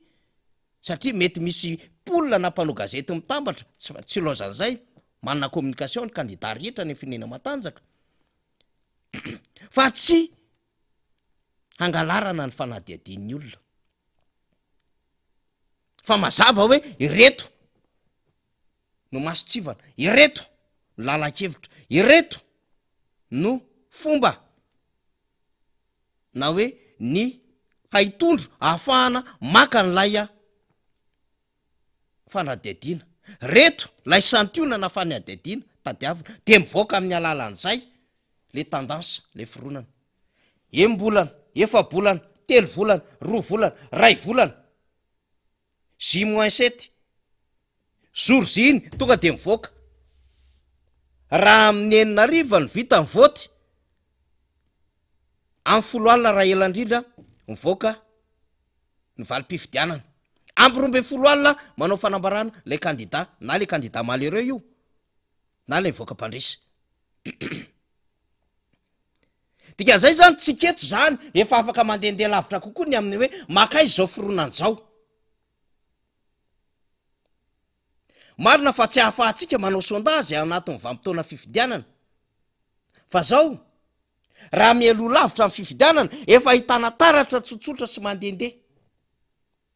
tambazotra sosialy iny resahantsika iny fa azo heverina ihany koa ny adevitra eny anivon'ny fiarahamonina raha miresaka amin'ny olona folo ianao tompoko naiza sehatra andehananao na taxi be anao na le barabara amin'ny alindalina iny amin'le tsisy jiro iny any anaty fokotany any ambanimbany vohatra lavitra iny ka mitangorona amina olona ohatra ray ry dadajaona na rylinina le mpanao barakely any ambany vohatra de misy olona mitsitokotoko eo na eny atsaha na eny ampiandrasana omby na empanaovana asa samy hafa eny zay mikarama misaraka atsany tiako tenena am'izany na ihany ko any am'brao samy hafany na eo pilaharana fiandrasana rendez-vous any amina dokotera sy ny sisa manao consultation na izanaiza andehananao ka raha misy olona folo miresaka eo hoy savolaina raha misy olona ray makasitraka an'le fitondram-panjakana ary mbola mieritreritra fa hifidy an'le fitondram-panjakana donc raha misy olona roapolo zany miresaka eo roa am'izay raha be indrindra ataotsika raha be indrindra sao de mikoretaka mena ny tarehan'le mpitondra raha ohatra ka raha tentsika hoe tsy misy mihitsy azy fa ataotsika roa raha be indrindra mba miady varotro izy zany raha be indrindra hoy roa amby roapolo mbola makasitraka an'le fitondram-panjakana de zany koa endriky ny fanadihadiana eny ifotony zany ny fimemenonana sy ny fitaraina ny vaoaka tsy resantsika etsony ny olona mandeha de latsaka mitambototra maty tampoka ny fahampitehan'ny fiarahamonina amin'ny alalan'ny fanafiana 5 millions d'ariary non 500 000 ariary handatsahana iny olona sy ny sisa de reny rehetrarehetra eny fantatry le fitondram-panjakana hoe tsy mipasitsika tsy aty amintsika tsony ny olona de tsy gakitsika zany raha ohatra ka tonga any am'ireny fampiasana an'ireny karazana taratasy zay misy endrika atery zay misy endrika tsindry zay misy endrika tsy fanarahan-dalàna zay misy endrika fanapara-pahefana ny ao ambadiko zany fanapahan-kevitra raisin'ny mitondra fanjakana zany aza mieritreritritsika fa natory tao fotsiny le ministry ny atany sy ny fitsinjaram-pahefana de maray ny andro de nyteny tamin'ny SGN izy satria amin'ny akapobeny ny SGN ny vony ministera no tena misarge ny administration rehetrarehetra de nyteny izy ASG mba hanaovinao toetron'izao ale alefa any préfet sy ny chef district fa ampanovitsika asa iresaka an'ilay politique générale de l'état ny préfet sy ny district iresaka ny activité iresaka ny réalisation ny gouvernement ka zao ny atao terentsika tsy maintsy hidina any amin'ny commune reo ary mahavita commune telo isan-kerinandro ary mametatitra ty amiko isaky ny 5 andro zay nge soratana ASG azafady de osony avy koa tsy nanao an'izany io ministra io raha tsy nisy fiaraha-midinika tam'le ben'ny gouvernemanta sy tamin'ny filohan'ny repoblika tany tikan'izay zany fa efany ny fanjakana ray manontolo mihitsy ny miarana andinika an'iny tahaka n'lay hoe amoaka fanapahan-kevitra zay tsy misy valeur juridika mihitsy hoy laza ny amin'ny hoe ohatra zao ny réunion na voie publique ohatra zao ny amina trano mihidy de nandray andreny zareo ny toeriny ny société civile zany ny sehatra irisam-pirenena zany de tsy mba menatra akory ny tamin'iny provocation Filomar Karavalmana oui provocation tahaka n'izay nitrangatany Mahajanga tahaka n'izay nitrangatany Analavory tahaka n'izay nitrangatany Antsirabe naharatran'olona ary nikendrena manokana amin'ny Front National ny antokotiko Madagasikara zay efa lasa candidat izy Mar Karavalmana am'izao fotoana zao ny ampesena am'izay mety ho fandraisany fanapahan-kevitra ny ampirorona azy tsy hidina fa zao iny eny ny Filomar Karavalmana ary efa nanambara fa tsy anaiky lembenana am'izao fotoana miresakitsika zao any amin'iny lala ny fianaratsoa iny Filomar Karavalmana manamafy lay fijoroana hitafa iona ary hiresaka amin'ny vahoaka zay le tiako tenenina hoe tsy ministra natory de taitra de nakabirao de niantsona IGN nanoratra fotsiny fa tsy maintsy nisy adevitra ny fanarahana tany gouvernement iny ary fantatro ny filohan'ny repoblika ny tao ambadiky ny décision rehetra iny de niantsotsika zany ho isika raha tena maly eo tena le seni raha tena te ametraka satria le seni io manko zany zay zao te ametraka izy ny amin'ny hoe zay raha tongeto araka ny fifidianana sy ny fanendrena samy hafa aminay reto zay mpanaramaso moa zany commissaire électoral manana ndraikitra ambony be mba fanirinay kosa avita missionay de zao fifidianana malalaka, fifidianana manara-dalàna, fifidianana mangarara, fifidianana ara-demokratika, fifidianana hoekeny rehetra. Raha ohatra ka tsy mahavita fifidianana ao seni de tsarain'ny karatra afa baraka. Dikan'izay ny seni am'izao fotoana zao dia tsy manana droit anao erreur karakara ny fifidianana io. Fa engagé izy amin'ny moyen rehetrarehetra eo am-pelatanana, amin'ny serment rehetrarehetra zay nataon'izy ireo, tsy maintsy havita fifidianana, saingy fifidianana tsara. Noho izany efa nanaovana interpellation, mety ve zany na rappel à l'ordre, tsy mampanina miresaka an'izany satria ny acteur politika hiatrika fifidianana dia ny mpanao politika, reo zay candidat hiatrika an'izany. Efa nitenenina mivantana orsenia zao nge zava-misy de tsy afaka hiteny ve ny senia. De zay natsotsika hoe mitenena arsenia. Ianareo zay mieritreritra fa ho candidat mitenene. Nefa mahafinaritra antsika rehefa niantso an'izay tsika aloha zany. De efa mba nisy candidat ray roa efa hoe volombolona candidat efa miteniny amin'ny hoe ataovy ny petadrindrina, efa nresahantsika teto ange zany. Efa nresahantsika teto zany. Hoe ataovy petadrindrina reo listra reo. Efa nresahantsika teto le hoe protocole ny sadek de io karaha-pifidianana io misy sary. Ary zay ny takitsika n'ity fanjakana ity, fa fantatra izy eo fa sarotra tsy ahitana irika rehefa avy eo. Misy doublon amin'ny endriny hafa eto. Mahagaga ihany aloha na eno an'le tompon'andraikitra eo amin'seny hoe eny mety mitovy le numéro verimberina fa le anarana mety samy hafa. De gagitsika satria doublon ny endrika zany rehetrarehetra zany. Numéro tsy tokony ananan'olona maro fa tokony ray ihany. Efa nambarantsika teto foana zany. Zay le identité an'olona anankiray. Dikan'izany mbola mampanahy ihany ny zava-misy amin'ny fikarakarana ny fifidianana io. De efa misy miteny ny amin'ny hoe ataovy kosa ny entinay teo anatrehan'ny sadek le hoe karaha-pifidianana sivosary, zay ny tena idéal. Zany hoe sady mitondra karaha-panondro le olona no mitondra karaha-pifidianana misy sary. De hito hoe hito le olona fa tsisy olona matotoa afaka mifidy. Afiseo ny teny an'izany foana tsika teto. Aiza daholo reo fokotany, aiza ny fokotany hitan'ny intérieur, fa maninona mbola misy famoronana fokotany. De aiza ny fokotany nampiasain'ny seni teo aloha, aiza ny bureau de vote teo aloha zay nampiasain'ny seni tamy 2018, aiza ny bureau de vote am'izao fotoana zao, satria efa nresahantsika fa mpifidy 700 mira birao-pandatsaham-bato iray. Bureau de vote égale 700 électeurs.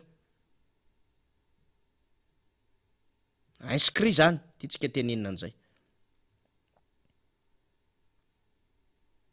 Ka raha ohatra misy famoronana fokotany 700 satria 18 333 izy tamin'ny 2018, 19 000 lekelika izy am'izao fotoana zao. Dikan'izay misy elanelana fokotany 700. De mila fantatra ao anatin'izay ny amin'ny hoe birao fandatsaham-bato firy zany ny foronina. De misy manao calcul hoe 6 000 fokotany, 6 000 bureau de vote. De mila fantatra le izy mila eo am-pelatana ny candidat hisehatra amin'le fifidianana mba ahafahany manomana an'le olona hoe ity bureau de vote ty laharana zao ty tsy maintsy ananantsika olona io manara-masony ny fifidiananao. Ny atao hoe délégué dia solotena ny candidat any amin'ny birao fandatsaham-bato satria le candidat anankiray tsy afaka izara amatapitrisana izy, tsy afaka izara manetsina, tsy afaka izara manalina, tsy afaka izara manarivony, tsy afaka izara manjatony, tsy afaka izara mampolony, olona rainy. Noho izany nomena fahafahana le candidat amin'ny alalan'ny mandaterany rehefa avy eo no mandaté am'ireo délégué hoe ity solotenako. Solotena ny candidat izatsy atsy amin'ny birao fandatsaham-bato ohatran'izao. De am'izao fotoana zao, zay le niteneniko hoe zato andro sisa tsy atongava amin'ny fifidianana, dia mila eo am-pelatana ny candidat zany. Mila afiseny zany ao am brao an seny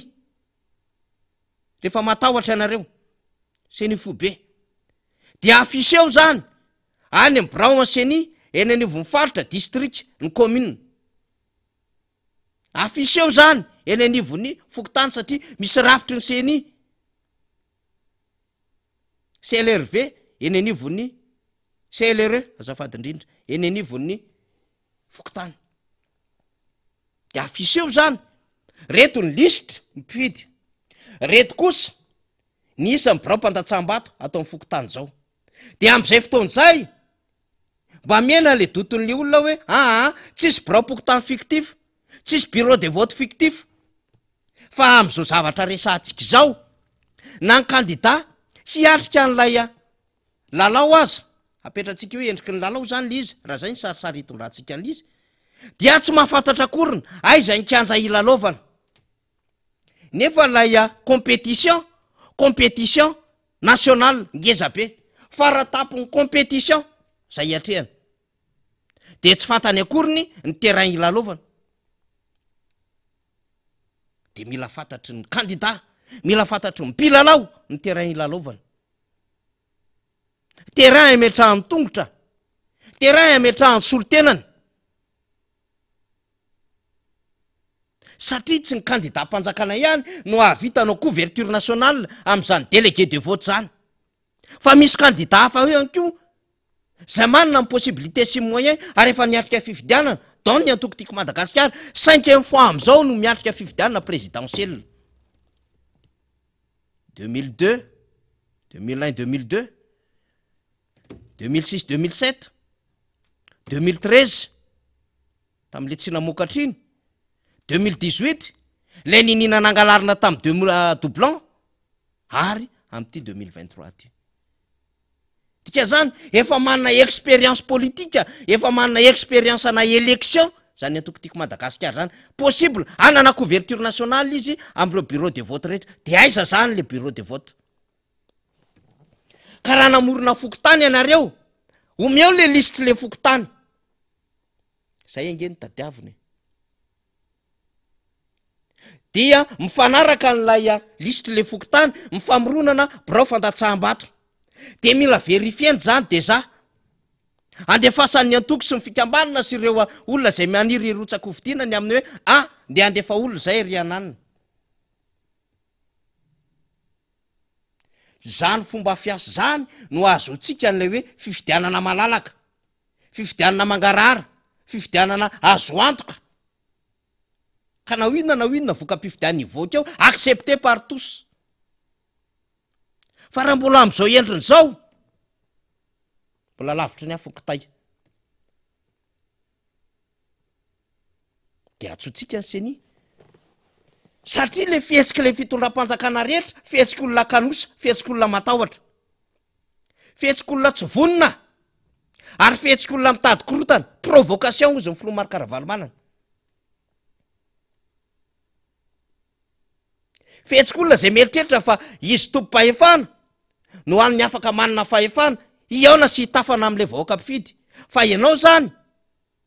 na aveza na vaiza ivelan'zay tsy manana an'zany fahafana zany ary tsy manana an'zany zo zany nefa zany takiny lalàna amy candidat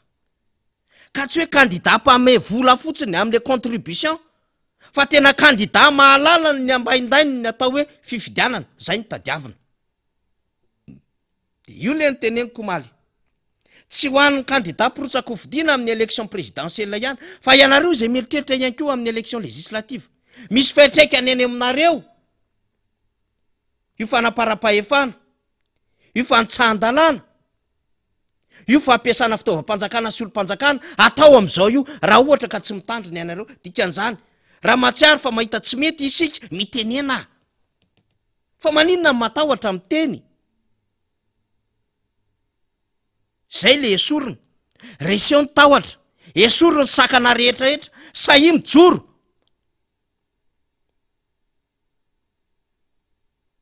fa raha ohatra ka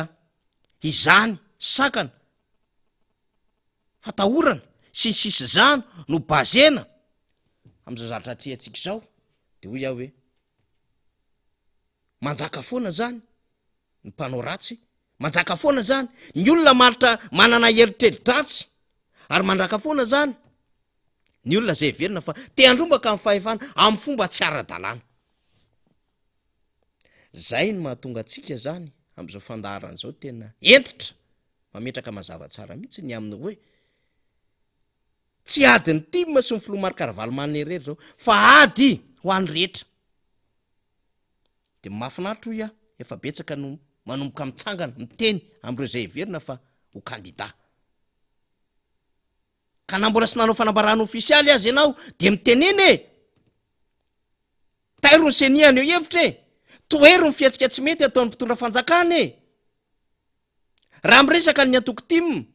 hoe sokafy any rehetra za mifanehokevidrany reny eo publika satria ao anatiny vampitoana mialohan'ny fifidianana antsika zao ilaina ny fanaovana fanentanana ilaina ny fahafahatarana kandida zay nge le pré-campagne mila fantatra ny vahoaka mialoha iza ny kandida iza ny kandidata ka tsy hoady ho an'ny olona ray zany fa hoady ho an'zay mety ho kandida rehetra hirotsaka hovidiana amin'ny fifidianana ho avy eo ka mety ozy ianao hoe ny tima ny teanao congrès partraniko problema ny zareo raha misy maratra sy ny sisy any fa zao le tolona ao ambadiky ny tolona nataony antoko timy iny misy tombony ho anao zay mieritreritra ho kandida satria misy ady ho anao ao ambadiky zay mety kelery ianao fa ny tima mibebe ery fa zao ilaina ny fananana fiombonana ahafahana zany manampy sy manosika an'le toetra sy lay tetidratsy ny lay fitondram-panjakana zay sisa ho any seul moyen ahafahany tazona ny fanjakana io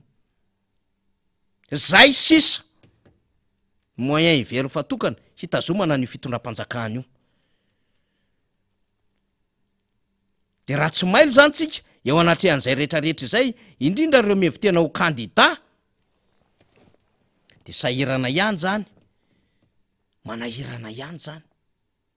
ka hijoroa zay no atsoko eto mijoroa an'ireo mevitena ho kandida fa isika koa de niantso teto hoe ianareo any amin'ny fokotany ianareo any amin'ny commune jereo daholo ny fiatsik'olona samy hafa iza le mbola manoratsoratra listrany iza le mbola manangona kara-panondro iza le mbola maka numero telefona iza le mbola miteniteny manao hoe raha ohatra nareo ka omena eny ty zavatra ty na vary io na vatsy na tosika fa zao ny contrepartie tsy maintsy ny fanjakana tsy maintsy manohana ny fitondrana ary rehefa tsony ianareo firisatrano nareo firy mpifidy raha zay ny zavatra mitranga de ampafataro zahay taky ny azotsika aloha rambavao am'izao fotoana zao amin'ny fizarana vary sy vatotsinjy io be da be mpikambana ao anatin'ny antokotiko Madagasikara iny faritra boribory tamin'ny fahenina iny tsy mahazo an'izany satria tim satria mpanohana ny filomarikaravalomanana ambato lampy akazomanga hiaran'izany fa hoana ny fanavakavahana ohatran'izany tsy vola amin'ny filohan'ny repoblika tsy vola amin'ny prime ministre tsy volan'ireo ministra ao anatin'ny gouvernementany ny zarana an'iny fa vola mpanjakana iny vola azo tamin'ny CRC-pirenena iny ary trosaina mbola alohan'ny vahoaka sy ny taranaka faramandimby fa ampiasaina nanaovana fitaovana politika mialohan'ny fifidianana ary sika vahoaka koa mila mahafantatra ny aminy hoe tokony efa ela ny noetry ny reny ny tonga tany amintsika ary tsy ampy ary reny raha mbola izara vary fologony izy ranga tsy ampy zany ny fahampitehana ny fahavoazana ny fahasimbana ny ainatsika tamin'ity fitondram-panjakana ity raha efa ataony reny teo ataoko hoe 10 taona latsaka ko ty hoe 12 mois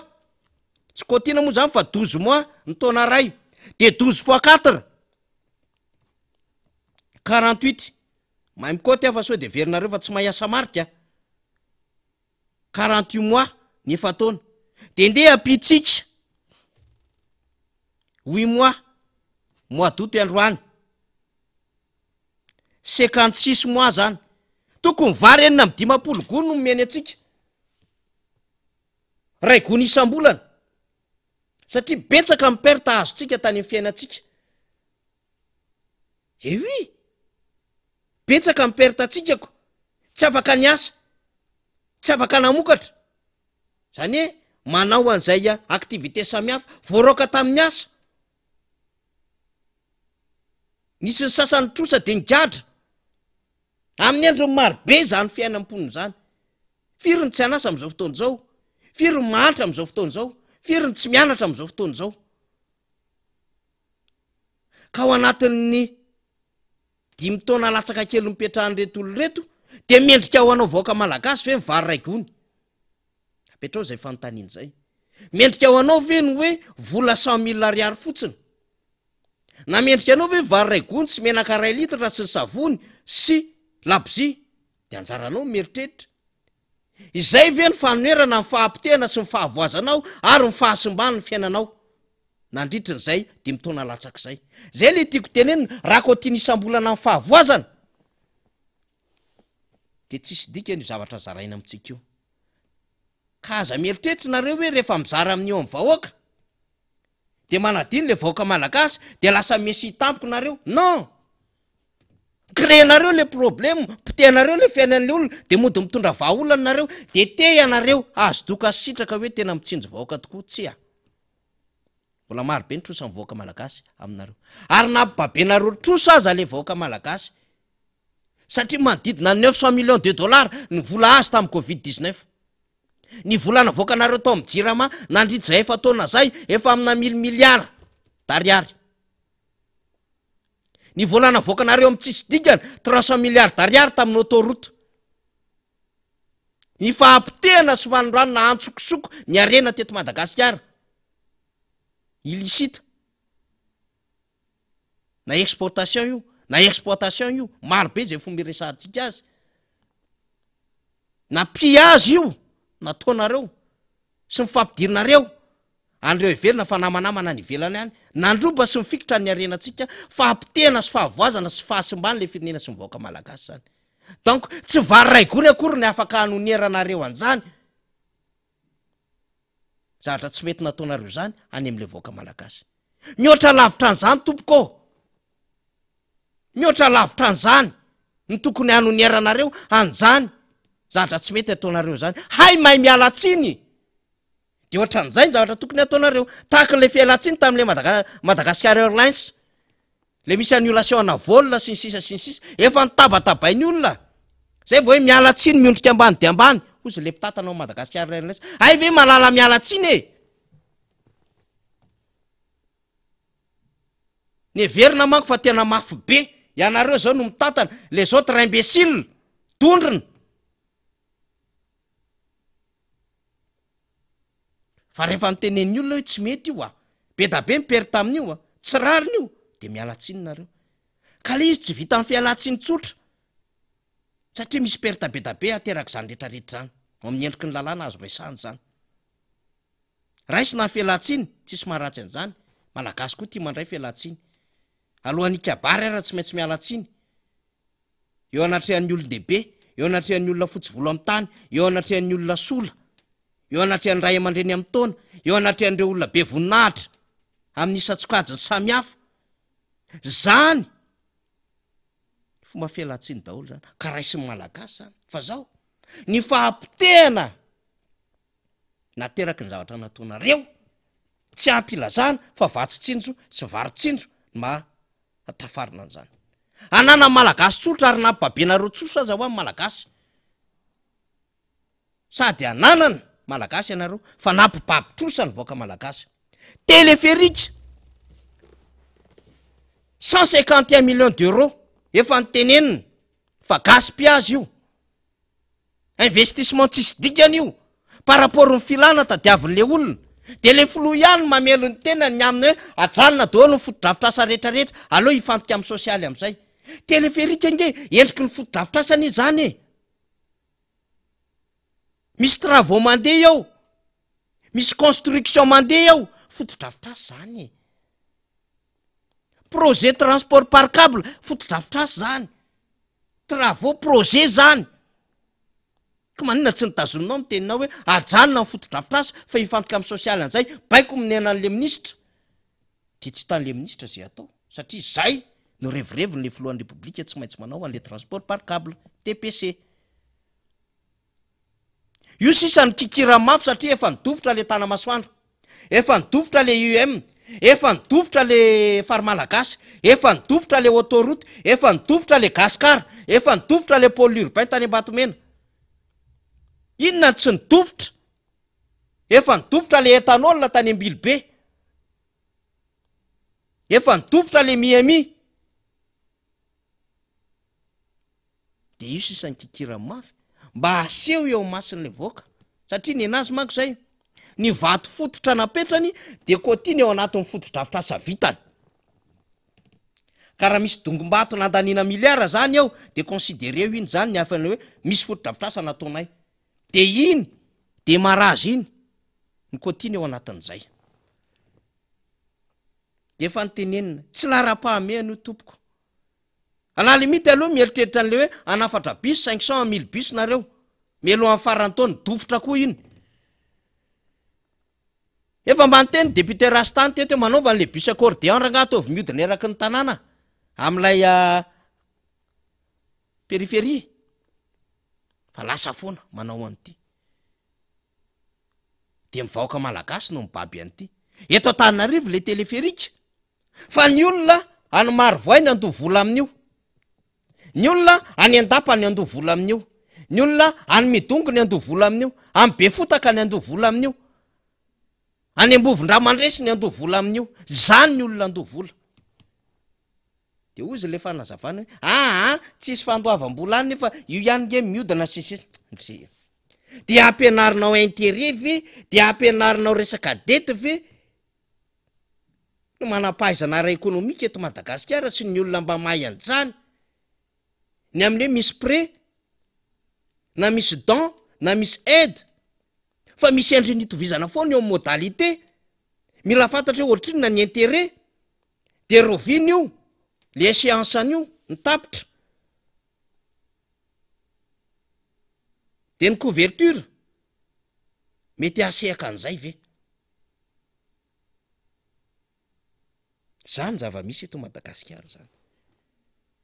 Ka zany rehetrarehetra resako zany de te hiteny hoe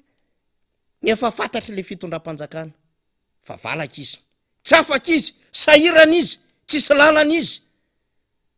De tonga am'izao endriny zao. De azagagytsika zany rapitso, mety mbola andray fanapahakevitra asa tsy ampozitsika indray io fitondram-panjakana io amin'ny endrika tsindry sy fanerena, ho raisiny zany satria matahotra izy, hamboro izy.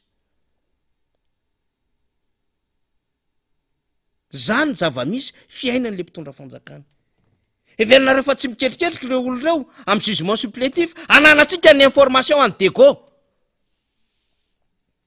Ary miasa ao an'izany tsika, mikariko amin'izany tsika, inona niketriky reto olo reto? Ahoana ny fomba fampidirina listra samihafa? Ahoana ny fomba fanangonana listra tany amin'ny fikambanana miaraka amin'ity fitondrana ity?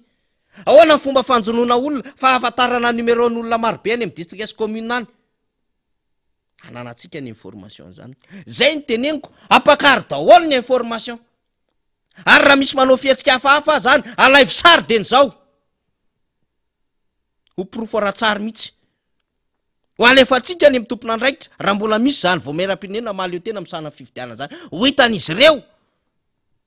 Fa tsy endrika anomalie fa efa fraude électorale massive mihitsiny miketrehany reto olo reto. Ka non, tsy maintsy tsaratsitra zany. De miara-miasa amin'izany isika rehetra. Miara-miasa amin'izany, alay voany renseignement rehetra, fataro izany olona ampiasainy reto olo reto mandehandeha mitety fokotany sy commune any. Manao propagande den'izao. Tondratondra lista de maka numéro. Mizarazara vary, mizarazara akanjo, mizarazara zavatra sy ny sisany. De efa miresaka kandidahany. Ary tsara fatatsika. Inona ny fihetsika ataon'ireny tompona andraiki-panjakana na solon-tena-panjakana irahana hidina any commune ireny ka lazaina fa tsy maintsy mavita commune 3 isan-kerinandro. Tsy andro ny fahatahorana zao. Fa andro ny fahasahiana miteny. Ary ny amin'ny mahafinaritra amin'izao fotoana izao efa maro no miteny. Tako nomaly zao de nahita namana tanora miteny, avany amin'ny faritra Nalanjorofo. Rehefa henonao le izy, tena ireka i marary an'le mponina. Ary efa nresantsika foana tamin'ny fandara. Marary mponina amin'ny havany, marary mponina amin'ny tsy fananana asa. efa betsaka no miteny zao am'izao fotoana zao sy sa eny na ny syndika samy hafa azy sy reo fikambanana rehetrrehetra satria teo aloha izy ny teritereny fa am'izao fotoana zao de efa manam-pasahina miteny atsona mihitsy reny miteneny e hampafantaro ny zava-misy alay visary mihitsy mety teto ny fiatsika ty olona ty nanao ohatran'izao mizara vola izy de za alay visary ho ataontsika proforatsary zany de mivoritsika fantaro ny zava-misy ennevo ny fokotantsika zoan'ny olo-pirenena mahafantatra ny fikarakarana ny fifidianana ao amin'ny fokotany misy azy zoan'ny olo-pirenena mahafantatra ny isan'ny fokotany fironona fa eo ihany ko ny braompandatsam-bato ao amin'ny fokotany misy azy satria raha niakatra 11 000 ny inscrit am'izao fotoana zao 9 millions izy teo aloha 9 millions 900 000 tamin'ny élection 2018 zany hoe 7 tapitrisa ny voasoratra anarana tamin'ny fifidianana 20 2 tapitrisa izy am'izao fotoana zao tsy maintsy misy famoronana braompandatsam-bato zany aizy zany ataovy ny fifampiresahantsika ka roa ny vavao any amin'ny côté rehetra misy atsika any aza velanjaka any amintsika any fanapara-pahefana mitahotra ny tsindry samy hafa raha zany manjaka de mbolona teo iboty fahefana foana ny tonga amin'ny fitondrana ny olona mevitena foana fa tsy refeso mandidy ka hampiasa ny fahefana eo an-tanany ny amin'ny alalan'ny fitaovana sy ny olo-mpanjakana za tsy tehitsony hoe volam-panjakana satria zany mazava ho azy manaraka zany de mila mailontsika rehetra mila mailontsika rehetra netiny zany fanazavany zany mba ahafahantsika mijoro sy mitsangana de ty publication nataon'ny solombamboaka teo aloha tany a sonerano voniko ty andre matotody arino mba hoetiko anatin'ny fandarana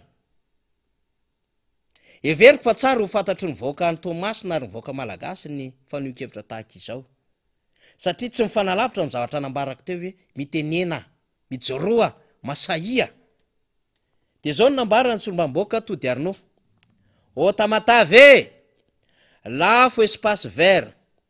lafo bord de la mer lasa stade potika lalana RN2 RN5 en ville scanner tsisy attention insécurité manao ny ataony tanora tsisy asa tately afa-drakotra miporo anao mbola mandro foana olo iskafaritany mba efa taitra jiaby mbola miandry an'izy ianao hijoro iary tanànanao sa mbola tsy mahakasika anao zany satria de point andreo tamatavy zay ny ede izy mivakiko take iny donc zany ianao mizodizody andala-pasika iny ianao mandromandry amin'ny boro iny ianao migaka amin'ny bara iny zany mila mahatakatra ny zavatra ambarany député teo aloha tody arino fa zany tokoa ny zava-misy lafo ny espace vert lafo ny bord de la mer lasa ny stade ary tena mampalahelo a raha emandreny ny antso a goavambe teto amin'ny firenena zao ny historique an'io stade io faniry fa zao ny zava-misy ny stade municipal teo daholo no nanao gym ny zanaka malagasy tany amin'ny faritra Atsinanana nanao BPC izy nanao bac tsy mifanalavitra ny zava-misy tamin'ny Mahajanga arivariva amin'ny forsioro satria fatatsika vo fa mamay amin'ny Mahajanga de rehefa amin'ny efatra iny na amin'ny 10 iny zany milatsaka ny hafanana any vao mikotrana ry zalahy de lasa ny olona mitanjozotra makeny amin'ny stady rabe mananjara tamin'izany de mijery ny fanazarantena forceau de la côte ouest fa misy forceau de la côte est ihany ko le vandana tatamatavy de misy ny ekipa tany hoe antafana piasona aminy dokotera le malady erika namana be tamin'ny fahavelona de misy ny Estrance foot koa tamin'ny fotoan'androny afinaritra zany ekipa rehetra zany tany Tomasina tany fa zao tsy manana tsony kanja ahafahany mamoaka an'le tanora sy ametrahana n'izany tena hoe valeur eo amin'ny tontolon'ny sport zany ny any amin'ny faritra de lasa mitady terrain synthétique fa tena goavambe napetraka zany kanja munisipaly zany sy ny famolavolana tanora zay mbola lalobolina teo am'izany e ny kotrana teo am'izany e kanja munisipaly tao Toamasina zany tantara sisa hoia ka anjara atsika teorina manaitra iny député Tody Arnaud sy tomboko tao anatin'ny publication zay fanio-keviny zay everiko fa marina kosa zany ohatran'izany ange ilay fahoriana rehefa resahana ka ny olona avy any fotony mihitsy mitantara azy fa tsy le communication resahan'ilay mpitondra fanjakana ety hoe de tena mamirapira tsy bleu hoy izy ny miraso zay miala tsiny ako ranabavy miraso tsara koa aloha le iranao e bleu tsy le mamirapiratra le resahan'le communication ety ambony le izy non fa rehefa mandeha ny fotony rehefa miresaka ireo olona maro be reo aika izy ty tena tsy mandeha am'zelona aiza veranga vesekely za raha fa ombolona ray de lokona IEM de mba normal ve tsy teny hoe aiza lizy fa nanalanjorofa de mba normal ve reto olona reto fizina poste de police de zavatra tokony hoe mandeha ho azy fotsiny am'izao tianaovana fetsiketsehana mahery vaika tetezana kakazo kely fa zay le izy raha vao tsy mahasatsika mijoro sy miteny sahirina ao anatin'le situation ka am'izao génération antsika zao zany am'izao androtsika zao zany ny fomba hahafahana manapaka ny tady fampahatrana famoretana fampijaliana fanaovana tsinitsinina fanarotapahefana fanondranona tsokosoko fampitehana ny orinasam-bahoaka ny orinasam-panjakana ny tahirim-pirenena knapsa am'izao génération antsika zao fijoroantsika sy fampitehantsika an'izany hoe non tsy azo toizana tsony zany baseky zay oka zay ny anareo be loatra tsy azo mena fahefana tsonareo satria tsy ady tsy mahay mitantanareo no misetrasetra raha-pitantanana ampanajana tompoko ny tenenana an'izany ampanajana tompoko ny tenenana an'izany na nareo sy ny fianakavianareo de afaka miresaka an'izany nareo nge manana fianakaviana nareo mpitondra fanjakana io e de ny fianakavianareo no miresaka an'izany hoe tena tsy mety de ozy izy nareo satria maromaro ny namana mba nahazoka an'izay fe zany eny akalizy edy manao baba edy mareo ka amotra tena zany ny fomba fisainareo efa raha antanana ty koa maloka nde ariana ndraiky mena manolo zany ny fomba fisainareo ka izy manao sarotra nge nitady seza fa izy hoe antena ty mba mahazavitra elika mba mamelika nde avadika raha masimasina ndraiky izy teo tsy efete anaty traversée du désert zany zavatra fotom-pisainareo de mampalahelo ka hoy za hoe malagasy fotoana hijoroanao zao fotoana anaovanao tena fandinihan-teny zao ametrahanao fahasahina lehibe miainga amin'ny sainao anapa-kevitra ary ny tanana sy ny tongotrao miaraka amin'ny vavanao hiasa natanteraka izany fanapahan-kevitra eken'ny sainao zany ary akatoavy ny fonao aoka ianao zany tsy hivarotana laingam-pitsanganana tsony aoka ianao zany tsy anaterana fampanantenana pokatsony ary aoka tsy andahatra aminao zany diplôma mpisolelahana zany sy ny olona mioeraoera ka raha pitso raha afaka pitso misy olona mitondra artista ampandi dodosy eo anatrehanao anainga tongotra eo anatrehanao anao kaoitry de ilaza ianao fa ino tena mendrika sy mahay de tsy pazan'le olona sinitra lamba hoany ianao men'le olona kaskety ianao men'le olona polo ianao na t-shirt nylon ianao de mety ho faly ianao godisy samihafa tsy ohatran'izay tsontsika tsy ohatran'izanytsika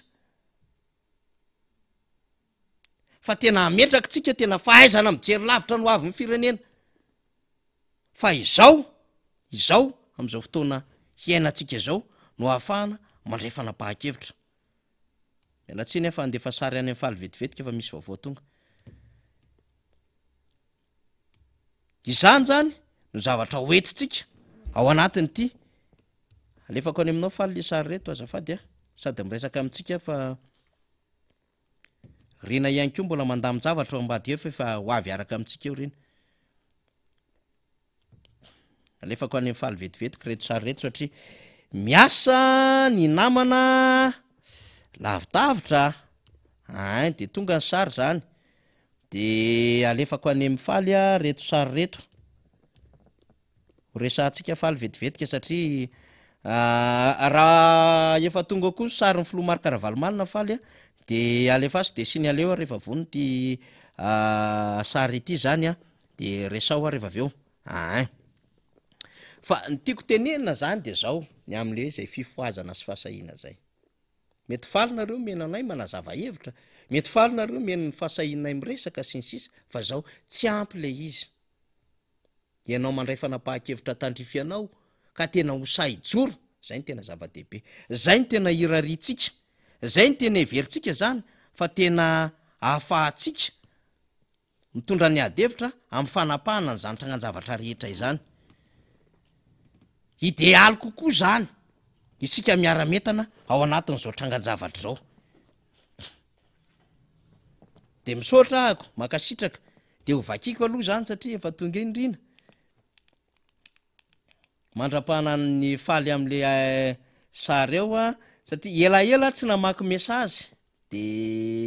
nandefa mesazy anareo a de vakiko reto mesazy reto zany satria ozy nareo vakio faniry le izy avakio de eny ary ho vakina salama tompoko amy fo madio sy ampitiavana mikambana nareo a dia azo ny fandresetsika voaray zay afatra zay bonjour faniry sirina tena mitso inona ny tena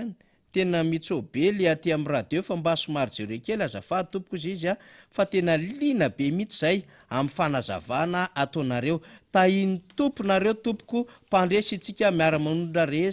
miara-manonja rehetrarehetra andresy ny tsirariny toy izantsika ihany mba maniry atao kokoa aty avakina kely fotsiny amin'ny manaraka misaotra tompoko ty zao tsy fantako fa 3342 ianao a de 39 mifarany de lasoloha vavakeitsika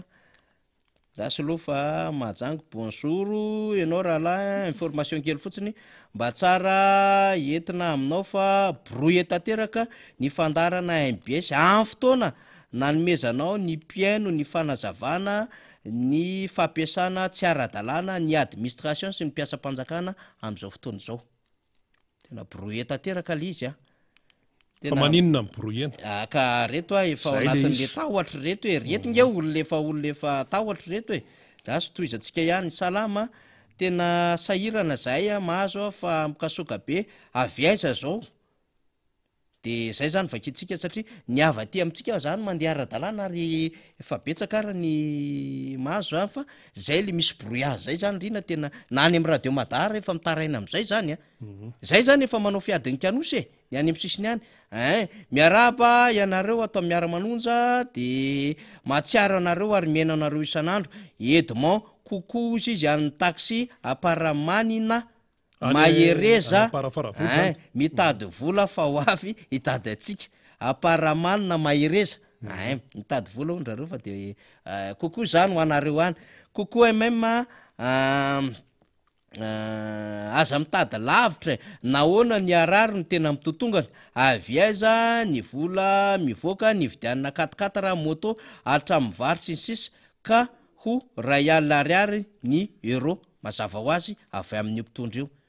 izy any manao an'le fanametraha-pantanina de mamaly salama e mba ataovy kokoa zahay aty ambohy maso miezaka amin'ny tety commune zahay avy amin'ny district aty hoy Donatien de kokoa any Donatien any Ambomaso zay le tiako tenena hoe mety tsy mahazo mivatana am'le le fandarantsika zao fa manana fomba foana zareo ahafahana mahazo mifandarantsika mifona fa zao vao mandefa message monsieur Faniry ina moa ny fonana ty misy maso nahita miresaka fiangonana de aloha tsy resahantsika aloha mifona aminao aloha za fa tsy resahantsika izy satria tsy ohatran'izay tsika mba tsy anasokajiana lafin-javatra fa de tsy resahako fa fatany le izy zany iza no nanoratra an'le izy ianao mahafantatra an'lay message nao 34 de 18 de 67 ny farany salamy fanamariana kely fa tena ataovy matetitetika ny famerenana ny fandarana fa tena ndraindray amin'ny arivana maraina be zay vao maraka miaino izany avaty fandrina ihany de kokoa anareo any fandrina zany ataoko tetezana kely ny rina famakina nreo SMS maro be izy ao amanjatony fa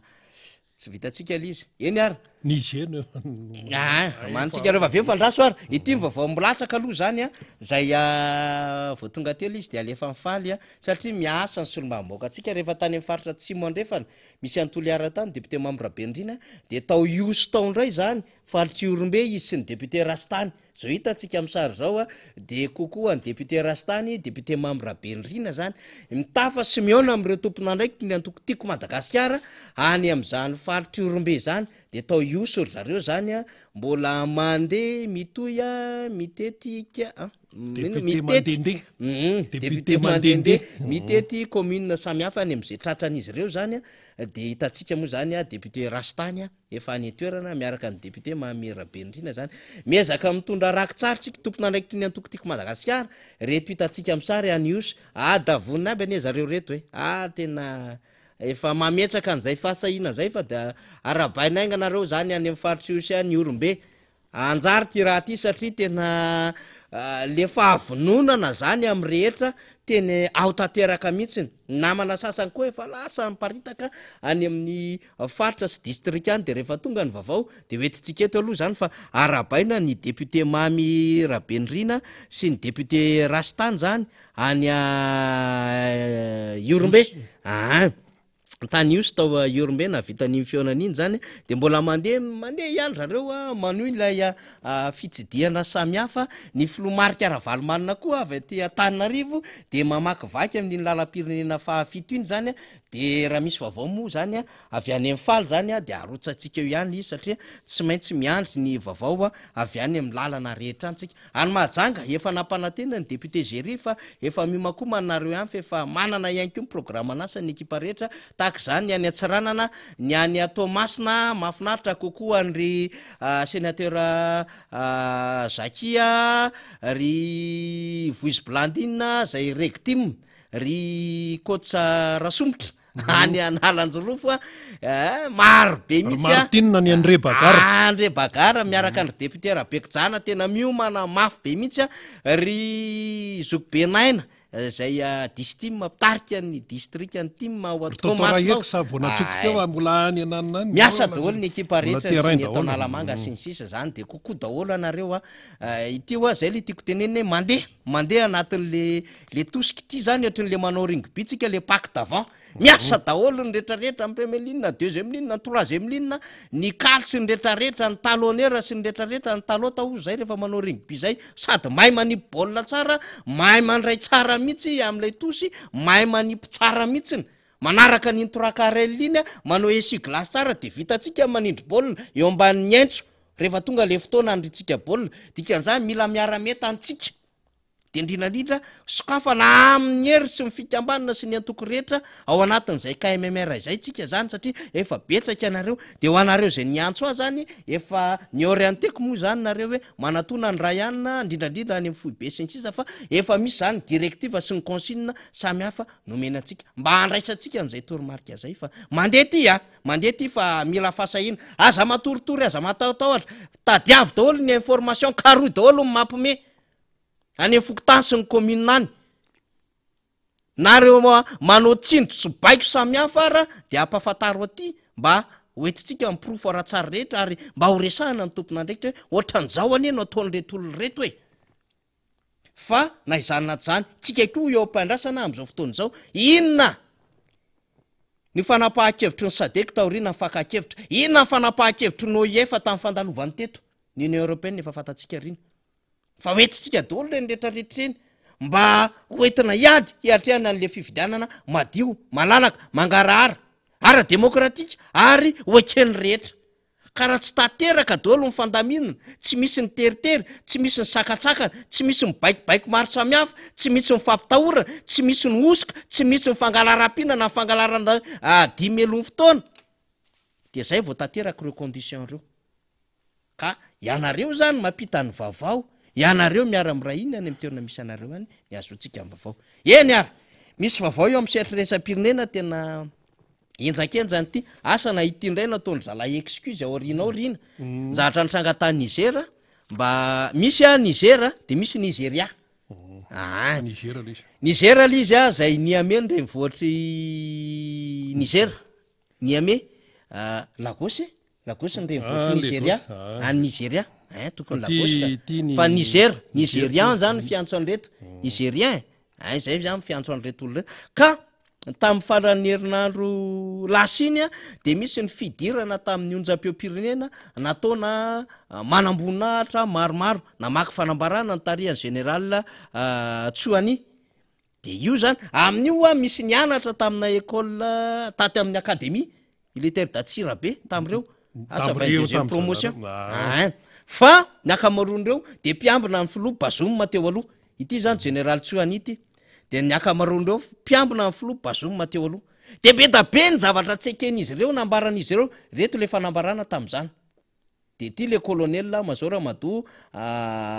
Abdrahman nitondra an'le fanehoan-kevitra zany fa maro be fanazavany zareo aloha zany tsika mbola tsy miditra géopolitika fa ny fampiteny izy ny fampirorona ny alabolam-panjakana fampitena ny orinasa indrindrandrindra mpiazy atao amin'ilay grande mine matanjaka be ny uranium sy ny zavatra maro samihafa any Nigera resahantsika mihitsy zay de niditra tao anatin'ny onjam-peom-pirenena zany ny miaramila nakan'izay a fa efana zay de tazomin'izy ireo fa ny filoham-pireneny Niger any amina toerana manokana zany dia nga Bazoum zany lay filoham-pirenena zany de omaly ihany koa nisy ministra efatra ny samborony reto miaramila nakafahefana reto de ny aloha tamin'ny RFI de niditra tamin'ny BFM TV i Ramatoa Colonna ministre ny affaires étrangères frantsay le saika anakaty amintsika satria nanaraka n'lay etsika nataon'le miaramila ny vahoaka zany a dia nanatona ny masovoan'ny frantsay tao Niger Niamey dia nisy ny nakansaina sy sisa de abala Frantsa tsika moa tsy de miditra amin'iny zany sy ny karazany ohatrohatrazay zany dia miaro an'ireo olo-pirenena zany frantsay de manao mise en garde hoe 7 andro nomena anareo miaramila reo sady retour à l'ordre constitutionnel fa zao votsory oka laya tsy kasikasika andreo tera-tamy frantsay de le miaramila frantsay satria frantsay manana bazy ao Nigera zany miaro an'lay masovo de 7 andro zany no menindry Macron de niteny Colonna omaly hoe tsy mitsabaka ny fiandrianareo zay fa avotsory fotsiny le olona ireo fa tsy maintsy andray fanapahakevitra anarify an'izay zay satria voatotoena ny fahafahan'ny olona miasa sy mivezivezy de frantsay zany manao mise en garde voatery zay tsy maintsy ho avy endrika fanafiana de taitra ny Burkina be taitra ihany koa ny any Guinée taitra ny amin'ny Mali rakapikely zany Rasim Goïta Mamadou Demboya le tiany Christian Tabera be mihitsiny taitra izy telo mitsameky tio ange Niger Traoré taitra de nidina tany Idriss Déby le zanak'le Idriss Déby rainy io le filohan'ny sady le maty anadiny dadany le général boakely tsy 70 taona iny de efa général de nidina tany nanao négociation de niona tamin'ny force politique rehetrarehetra niona amin'ny filoha Bazoum zay tazomy miaramila miona tamin'ny miaramila niona tamin'ny chef d'état major teo aloha niona tamin'ny filoha teo aloha talohan'ny Bazoum de io tsy misy ao CEDEAO satria CEDEAO ndray zany le rafitra le mife any amin'iny faritra misy andrareo netsika sadek ny atsika fa ny andrareo Afrique de l'Ouest io zany fa ny atsika sadek zany de nandeha nanao mission ankaty minitany zany a eny fa fantatr'olona ihany zany a Idriss Déby zanany zay efa filoham-pirenena any Tchad de nandeha izy de niona tam'ireo satria mpifanolo-bodirindrina mifanakaiky zany izy sy Tchad zay zany fandehan'le tantara de miandrotsika fa efa tena miomana ihany ko i Guinée Conakry i Burkina Faso Burkinabe zany ry Mali hoe ampinay Niger midirana reo frantsay zay le endrika le géopolitique de ato ambadika ato mikopakopaka afo moramora ny rosiana zany mila fatatsika zany dao ararina eto mikozy ka tsy maintsy fatatsika tony toe-javatra ony satria maninona aty Afrika le izy zao zany a de mitodika makany Niger Niamey mason'ny mpanara-baovao aty Afrika io fa Madagasikara ihany ko de hiatrika fifidianana ary miseho ny atao hoe fa fanakanana amin'ny endro maro amin'ny tsy fanarahan-dalàna sisy dikan'izany efa mijery mankaty Madagasikara ihany ko tompoko ny mason'ny mpanara-baovao maneran-tany sy indrindra aty Afrika zao aloha zany mbola any Niger fa ny eto amintsika ane raha ohatra hoe manaraka ny lalàna manaraka tsara ny lalàna zay mipetraka ny lalàna velona dia tsisy hoe ahoana fa de hoe tsika menakavy any io de mivoaka ny ataony fifidianana zany ao anatin'ny fahamarinana eken'ny rehetra madio sy mangarahara zay ny tanjona fa ty amin'ny fikarakarana fifidianana eto Madagasikara ahitana an'izao zavatra fandikan-dalàna isan-karazany zao ka de mason'ny Madagasikara mason'ny olona efa mankaty Madagasikara fa toa moa zany misy mitranga any Niger de efa nitenenina namana faniry teo hoe inona moa zany le ao a Niger ao akoatran'izay fanazavan'izay de ity tsika eto tsy momba mihitsy ny hoe filoana ongana na hoe ny mpanongana any Niger fa mamaky fotsiny tsika ary mandinika ary mba hoe mandray lesona zany satria teo Niger ty efa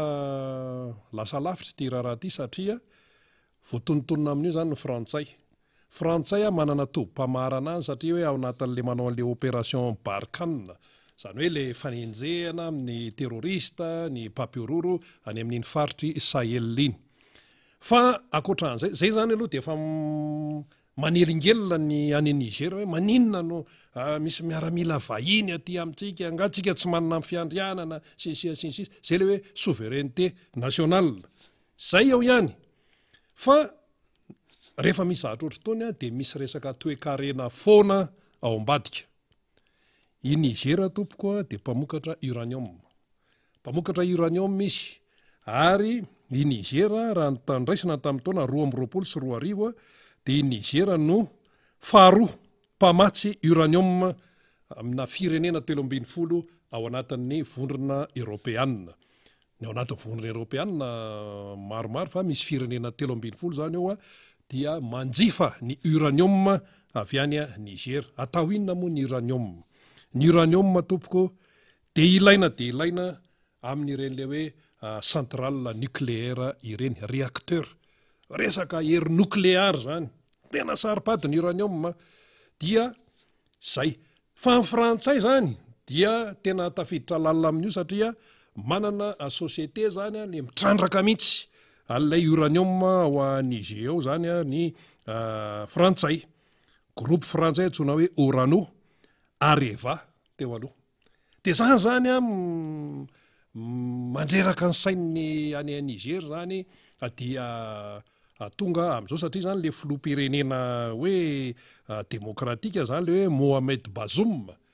io zany hoe mipetraka pomba demokratika eo amin'ny sezany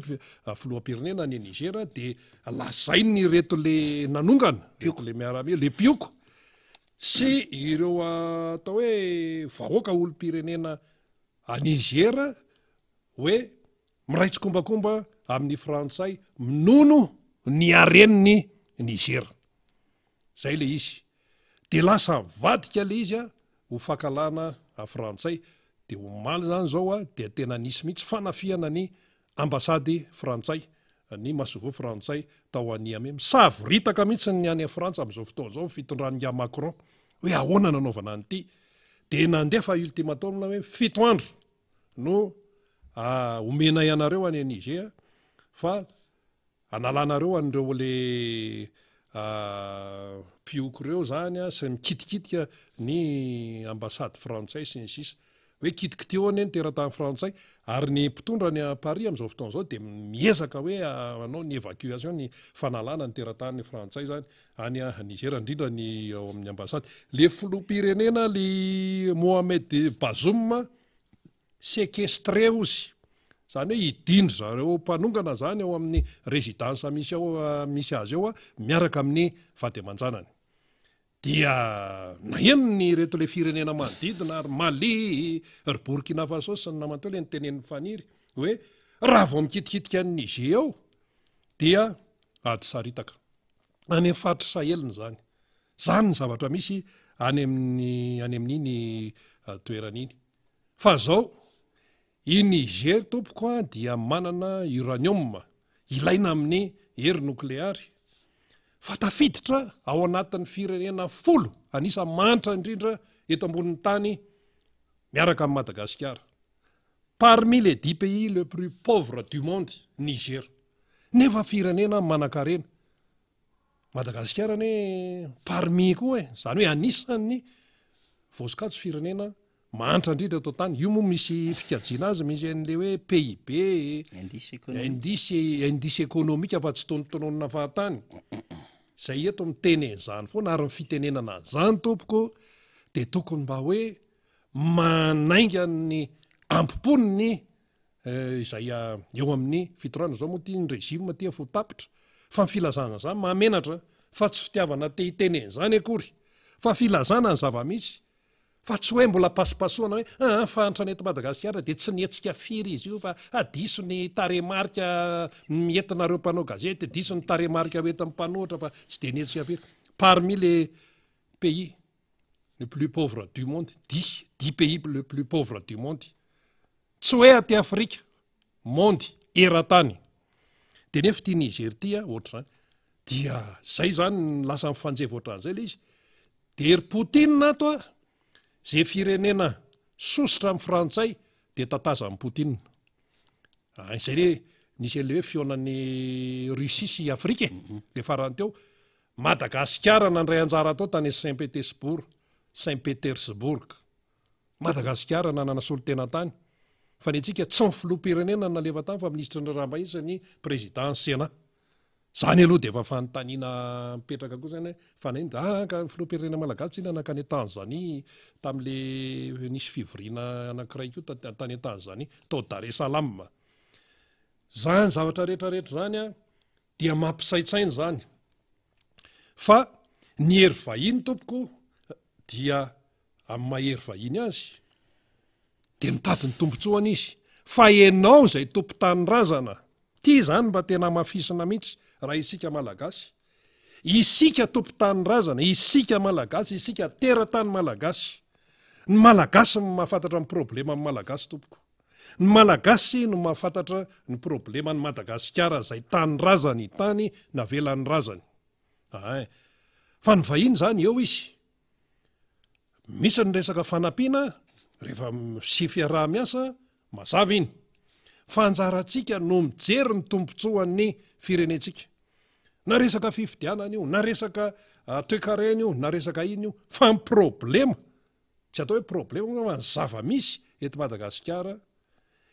ny izay manana fahefana zay nomeny ny vahoaka ny fahefana zay nampindraminy vahoaka ny fahefana dia manao zavatra tsy araky ny lalàna jere zao tony hoe préfet sy ny sisa inona moa ny idirany any velany am'zany isika ihany no mampahanitra atsika isika ihany no manao izay tsy ivoaran'ny firenena ny tany razantsika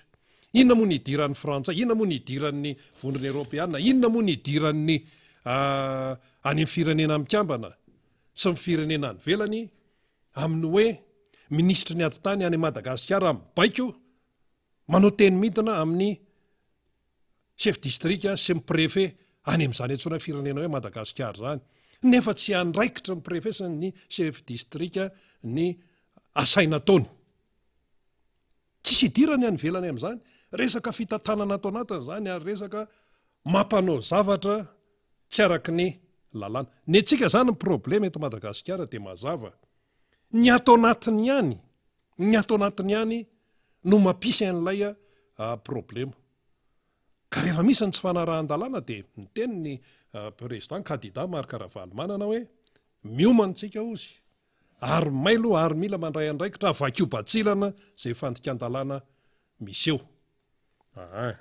zay le izy zay dia ndresantsika ny tany Niger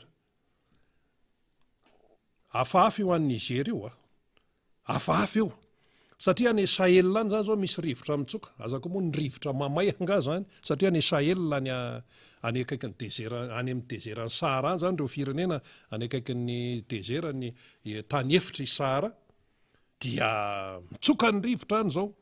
misy an'izany resaka lasatra ny fankahalana frantsay any amin'izany hoe fanapitehana ambasady zany eny efa lalina be eny zany lalina be zany efa misy endrika tena hoe fankalana sy ny sisa de ny any Frantsa tsy maintsy miaro ny teratany keo izy aloha na ahoana reo mpiasan'ny ambasady tena manahirana be misy manontany eto hoe hay misy teratany malagasy ve any Niamey tsy manana problema amin'izany ny malagasy amin'ny akapobe satria ny eo amin'ny ambasady frantsay zany no tena hiarana io fanapitehana io amin'izao fotoana zao ary reto Niger reto ary ny teny hoe tsy hoe ny vahoaka frantsay no mahasosotry ny tsy mety amin'zareo fa ny politika frantsay ny fisiny miaramila frantsay sy ohatran'izany zany tena mandreraka be reto any Niger reto de lasa reto le mpanonga-panjakana koa moa ainy tsara no nikopakopaka vato le any amin'le zavatra le manaitra ny ampopon'ny any Niger le vahoaka any Niger zany de io mitatra oatra ny sima misika io le izy de mitatra sahirana ny any Frantsa Poutine atao amin'izany tsotsotra fotsiny kopakopaka fotsiny Poutine de inona fa hitanao eny an-dalambe dorandry zareo ny saina frantsay de ny saina rosiana sy ny saina Niger no rantirantiny ery ambony ery fa lasa lavitra ane zany de akoatr'izay zany Frantsa mbola manana olana anko mbola manaraka akaiky ny raharaha ao Senegal satria nisy an'le mpanohatra ny Samborina de mitatra ihany ko nga Macky Sall moa zany tsy rotsaka tsony izy aloha fifidianana filoham-pirenena ny Senegal satria mety vao maika manahirana ny toedrara zany no zavatra misy zany satria izy efa misoroka meloha satria zao ara ny olana tsy vova dia aloana hoe raha za mbola mirotsaka eo Macky Sall tsy manana problema na nationalité filoham-perinasa ny Senegal fa nititsika ho tenena fotsiny lay hoe fanapaha-kevitry Macky Sall hoe raha tokany tsy mifilatsahako mampilama de aleoko mampandefitra ny ampopoko na de mbola afaka milatsaka ary izy raha ny lalàna any a Senegal ny eto Madagasikara misy fitoriana mandeha sisa de hoe ahoana zany raha ilatsaka zany ny filoham-perinasa Andriamatoa Iany Rajoelina de ahoana zany ny kahany de eo mipetraka ny hoe ny lalàna fa ny pailalàna ny sasany misy mandrirotra n'le lalàna hoe tsy tokony vakina ty tsy tokony ty ihany vakina ny ato amin'ny tena rehefa io voasoratra article 42 sy ny sisa le voaka malagasy amin'io mitazana fa ny andraikitra ny voaka malagasy kosa ao anatin'izany rehetrarehetra zany dia ny manara-maso amin'ny atsipriany mailo fa tsy fotoana intsony zao aty amin'ny 324 hoe valala be mandry raha mpanao politika zany raha mpanao politika zany ianao no sahirana ao anatin'ny 5 taona reny resaka vatsy tsinjo reny ene raha tena nikarakaraina ny tambary sy ny tontolo ambanivohitra tsy tokony isy an'ireny akory fa zao de miandry le remim-pianakaviana ao ambadika eo amin'ny MBS ao filarana be tamin'ny maraina nidina any ambany any hatrany lany vato any filarana be mampalahelo amin'ny maraina mbola le mangatsika ihany aloha maraina fa rehefa ny atoandro efa me mafampana de eo miandro eo am'le arona kely de any iny de iandro vatsitsindro ny farim-piainan'ny olona ny mila ampivoarina de mena asa izy a de afaka miary ho azy zay le izy zay afaka miary zay ny tena idealy fa tsy hoe manipinipy kely etsy ianao mizarazara zavatra eto anao de tena akaiky ny vahoaka ny mpitondra tsy any mihitsy ka matoa zany nresahantsika ny any an'ny Niger am'izao fotoana zao zay misy fanonganam-panjakana le filoam-pirenena-perinasa mbola séquestré mbola idiny mpanonga-panjakana ao amin'ny trano amin'ny résidence misy azy ao ny ambassade frantsay potehan'ny any Niger name ultimatum any any Paris hoe fito andro mena ianareo mela tao fa raha tsy zany de hitarara de firenena manodidina any Niger ry Mali sy ry Burkina Faso miteny kitikity any Niger ao fa isy raharaha eto zany ny zavatra misy mampisaintsainy zany tompoko kanefa azo soroana fa ity le nga Mohamed Bazoum filohan'ny Niger ty zany le naonga ny tafika dia zany koa ny isan'ny tsikerana azo azy tsy manaja ny demokrasia tsy manaja ny fisarahany fahefana tsapatsapahana dolo ty rehetrarehetra ty mamela fotsiny ny harem-pirenena ny Niger ho nononony zay mihitsy le aloha teny zay no ampiasaitsika minono ao fotsiny ary ny frantsay voatonontonona amin'io resaka uranium tsy mahay miaro ny harem-pirenena miraitsy kombakomba amin'ny ratsy mamela ny corruption mahazovahana ny kolikoly misy fetra ny zavatra rehetra hoy ny tany Niger de nitafika no nanongana azy zany dia mbola mandeha moa zany ny fampiresahana am'izao fotoana zao indrindra ny amin'ny hoe ny ain'ny filoham-pirenena zay naongana inga Bazoum anankiray amaranako ny namana faniry dia nahazo famelana famitsorana izy ty le mpitondra tany Birmanie le Ramatory zany Aung San Suu Kyi satria moa zany mafy pression internationale de iny moa le filoha de avy eo gadrain'ny mpanonga-panjakana tamy Birmanie dia nahazo prix Nobel de la paix de zao zany izy nahazo famitsorana rano vaovao vao tao anatiny 4 zay ngamba no etiko amarana anjarako namana faniry fa ianao no tena anakatona azy fa mila fantatra ny toe-javatra takan'izany mba tsy atompo trano miono atsika satria aty Afrika no nitranga reny toe-javatra nitranga tany Niger reny de mbola raha atsika akaiky momba an'io ny eto amintsika ihany koa raha atsika koa amin'ny Tsipriana zay indrindra atsika tsy mamela moramora ny zava-misy eto an-tanindrazana fa zay le hoe tsika rehetra de miezaka mampandray andraikitra ny vaoaka isaorako ianareo zay marobe mandeha fahafatrao ny avany Betsofo tsy aikala mihitsy Betsofo Matondra Zaka namana Raedmont any Antsirabe ny namana Martin any Fandrina marobe Ambohimaso ny namana any Sambava ry Christophe de kopakopa tanana daholo marobe ho ianareo era Madagasikara fa de samy miasa le retsy samy miasa fa tena tsy maintsy mijoro makafanapaha-kevitra tsika ary mampiseho mihitsy ny amin'ny hoe tena fanavotam-pirenena zao zavatra atrehantsika zao dia zay no antom-pisitsika rehetrarehetra mba ho tsarainy ny taranaka faramandimby hoe tena nanao mane ny tolona ny ely zareo fa raha tsy ny tolona isika tsisy ho tantaraina amin'ny taranaka faramandimby fa de ametsiny fotsiny hoe de navelanareo tao fotsiny ve de tsy savy ianareo niatrika an'izany sy ny sisa fa satsika ary mbola vonontsika no foana ny tolona de zay le zavatra mahafinaritra ampitaina menalana eo ny lala ny filoha Marc-Ravalomanana am'izay fitsidiana zay mivoaka anaty pajy ofisialy moa zany fa mbola eo ampiandrasany vaovao tsika mety tsy tatratsika anatin'izao fandaharana zao tahaka izany any koa namana maro samihafa zany etona moa zany efa nambarako teo fa nialatsiny ny solomanim-bahoaka Ramboasalamy Emilien fa mbola tsy eto izy fa ny ampitan-dranomasina dia rehefa tonga daholo ny ekipa de hitanareo mirafitra tsara daholo miaraka amintsika anatin'ity fandaharana ity zay amin'ny akapobeany zavatra tiana ho resahana maromaro ihany koa ny fivoaram-baovao maro samihafa am'izao fotoana zao fa tsisy vaovao mahafinaritra moa zany fa ny akamaroa na ny resaka jeux des îles sy ny fikarakarana ny resaka eny amin'ny anjerimanontolo ny resaka manodidina an'ilay fitondram-paka mpiasan'ny commune raha mbola tsy aniko mbola karaha majolay io androany efa premiera o ka manahirana tena manahirana ty raharaha ty fa misikiny heripo daholo tsika voaka malagasy fa efa tena enjany ty ka raha ohatra zany ka mipoaka indray le ady zany any Nigéria any de asa ho ailika andray ve le olana samihafa hoe satria noho ny ady any enanina nge zay tena tsisy fampidira mihitsy aloha zany fa ezana hidikiditra kely eo araka reto fomba nyreto olo reto de otrany hoe lasa misubira mafy be tsika voaka malagasy ka mba tsy hahatonga atsika tena hoe hiaritra mafy be zany dia efa kely sisa le fotoanatsika 100 andro de tokony ho avy le fifidianana donc zay 100 andro zay kapitalizentsika ny effort rehetrarehetra zany volana aogositra tsika zao volana aogositra volana manaraka ny aogositra septembre septembre